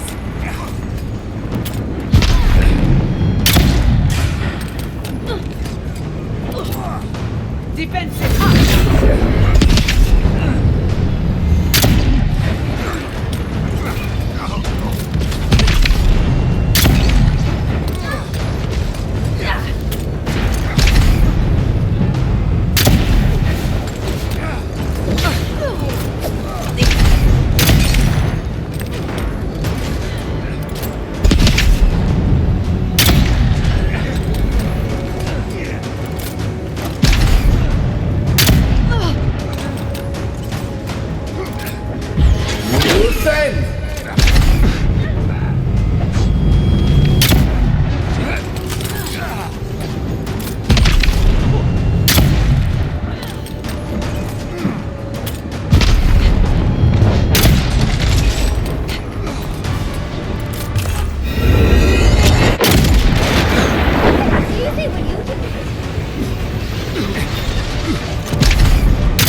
Welcome to the right side of this.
Came around to our side. Guess Kai is rubbing off on you.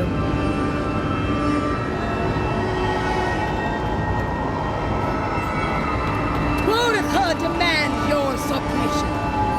Stand against her and fall. Let's pay Ludwig one final visit, shall we? Let's make sure she stays dead this time. All right, dearie?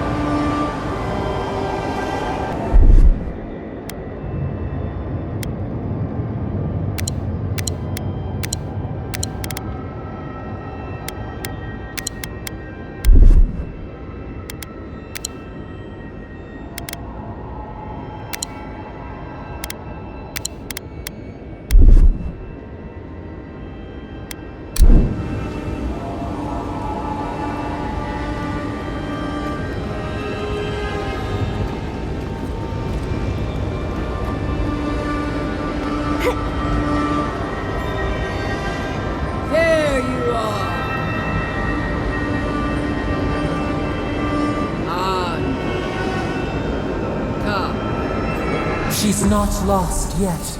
We would still welcome her graft onto our tree. So, you survived the garden. Did you come all this way just to try your luck again? To kill me more efficiently than last time?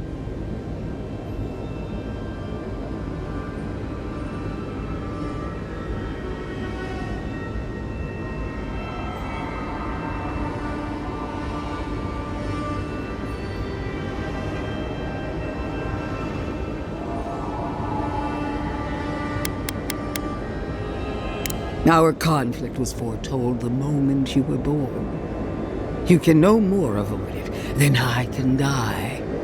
Look around, Envoy. Heelguard should have listened. He tried to bring order through compromise. He failed. Order is meant to be imposed by a stern, guiding hand. Her order wields sharp steel. She must set down her blade.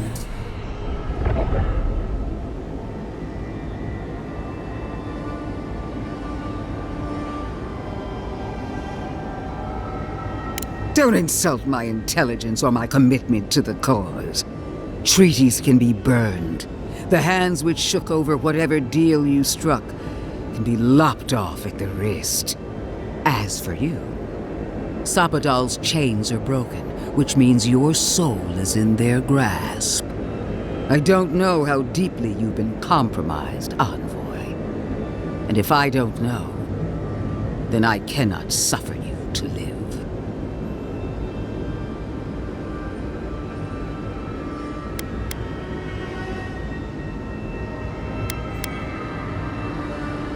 That's what they want you to think. Steel yourself, envoy. Make this a fight to remember, even in death. We would not welcome her death. There is still ample shade for her beneath our tree.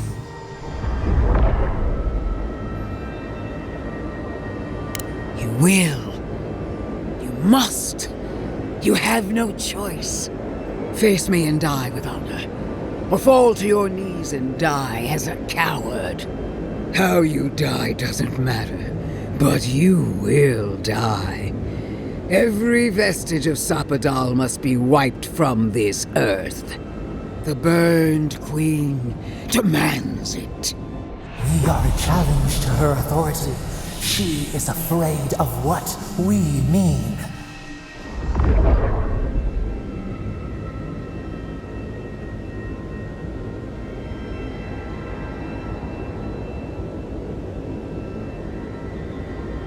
Blasphemy. Sapadal is a clot in the heart of the world.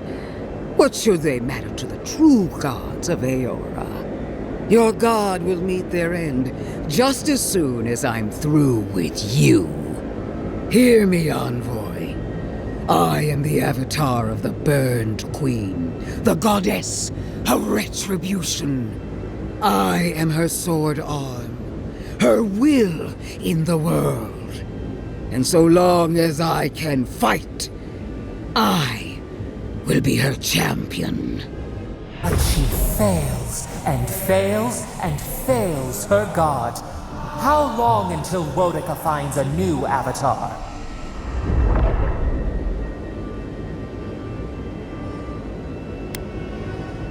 Temporary setbacks. The war for the living lands can still be won. And if I must stand alone against you, the militia, and every farmer you've given a sword, then I will. I will die 1,000 times for my queen, if that's what she desires. I've done all that I could. She sees that. She must. I believed we were alike, envoy. That when the time came for you to prove your loyalty, you would choose Adir.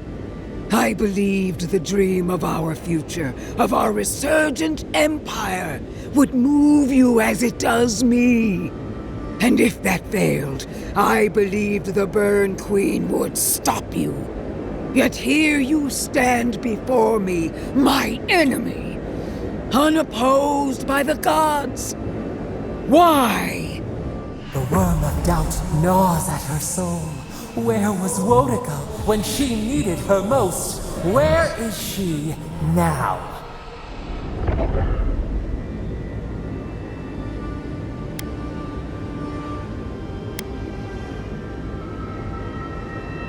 No! The Burned Queen witnessed my devotion and accepted me as her champion. I don't need anything else. I can still prevail. I must.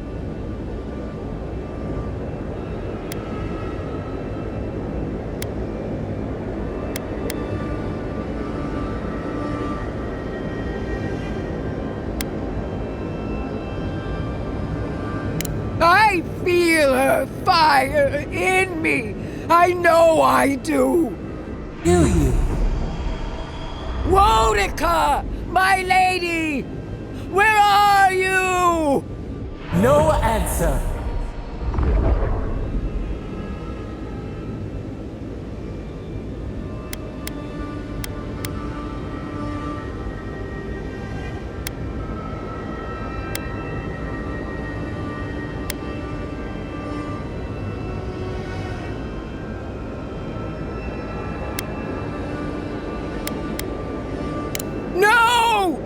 It's not true! Shame. Suffocating shame.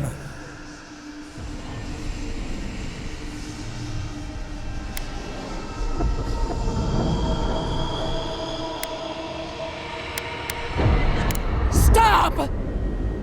I can't! No! No! No!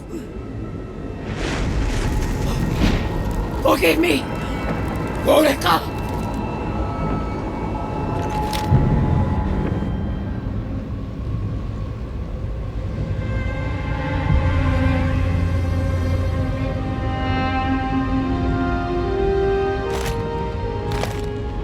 Wherever Ludwine is now, she must be seething. Of course, we'd be happy to kill her again, if needed. She's done for. But we're not. Whatever's next, we'll face it. Together. Gods, you're all gonna make me sick. But carry on. Unraveled at last. We no longer feel her wire against our flesh. We are free always. We are free forever. Silence falls over Paradise, as though the city is holding its breath. Then you hear it, the ringing of a distant bell, the waving of banners, and cheers of victory. After a short and bloody conflict, the dust has finally begun to settle. You feel Sapadal close to your thoughts, stirring with interest. The god of the living lands is observing this moment, unfettered by confusion or fear. For the first time in centuries, they understand. The Paradise militia rallies to you, the outsider who defended them in their hour of need. Whatever happens next, you have won their confidence. You take a moment to reflect on the calm. Not so long ago, you arrived at these shores on a simple errand, which turned out to be anything but simple. The dream scourge is over, and the island has been cleansed of plague. A time of healing and mourning follows. People look to you for answers about the source of the affliction. You tell them the truth, how the plague came from a power beyond mortal understanding, and how it is finally at peace. Thanks to you, the living lands has escaped Ediran oppression. The free settlements unite under a common banner and begin the fraught process of negotiating new traditions and values. The Empire withdraws. The frontier remains wild, but not for long. Fugitives no more. The rebels of Paradise return to their home and to other free settlements, bringing their skills and secrets wherever needed. For once, they have a future. The Oracle Sargamus emerges from the Temple of Aethys unburdened by any purpose but for the one you gave him. He makes the long voyage to the Deadfire Archipelago and travels in the footsteps of his god, giving aid and comfort to those wronged by Aethys where he can. When his energy flags, he recalls the compassion you extended him, and he returns to his work with renewed devotion. His new labors cannot fill the hole left by his god's passing from the world, but they give him succor during the long hours of the night. He dies alone in the Deerwood, beloved of no one, but remembered by all he knew. He does not forget you. The refugees of Emerald Stair resettle in Thirdborn, bringing their skills and research to aid the local community. What starts as an uneasy partnership blossoms into a bond of trust. Through shared adversity, they find common ground. In time, the people of Emerald Stair return to their city of Fior Messiverno. Research yields new developments in the struggle against nature. Technology is shared among the united settlements. The Empire cannot get in the way of progress. For the people of Shatterscarp, independence is bittersweet. Those who cannot withstand the grief inflicted by Ringgrim's spell leave the settlements, vanishing into the wilderness. Those who remain find themselves forced to cooperate with others, often begrudgingly. With so many dead, the need to stave off hunger outweighs any distaste for certain trading partners. Solace Keep clings to its long-held isolation at first. But after mourning her friend Kostya, Mihala reluctantly deigns to open the doors of the fortress. Some dwarves greet newcomers with glee.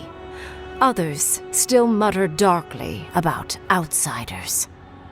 Mihala flounders in her earliest negotiations with the rest of the living lands, but slowly learns compromise. She develops a taste for Valian sweets. For the first time in many years, Kai feels an agreeable restlessness.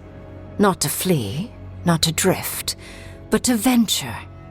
He visits the distant shores Tama told him about, and savors the modern marvels, ancient wonders, and breathtaking expanses he beholds. His heart swells, not with grief, but with awe.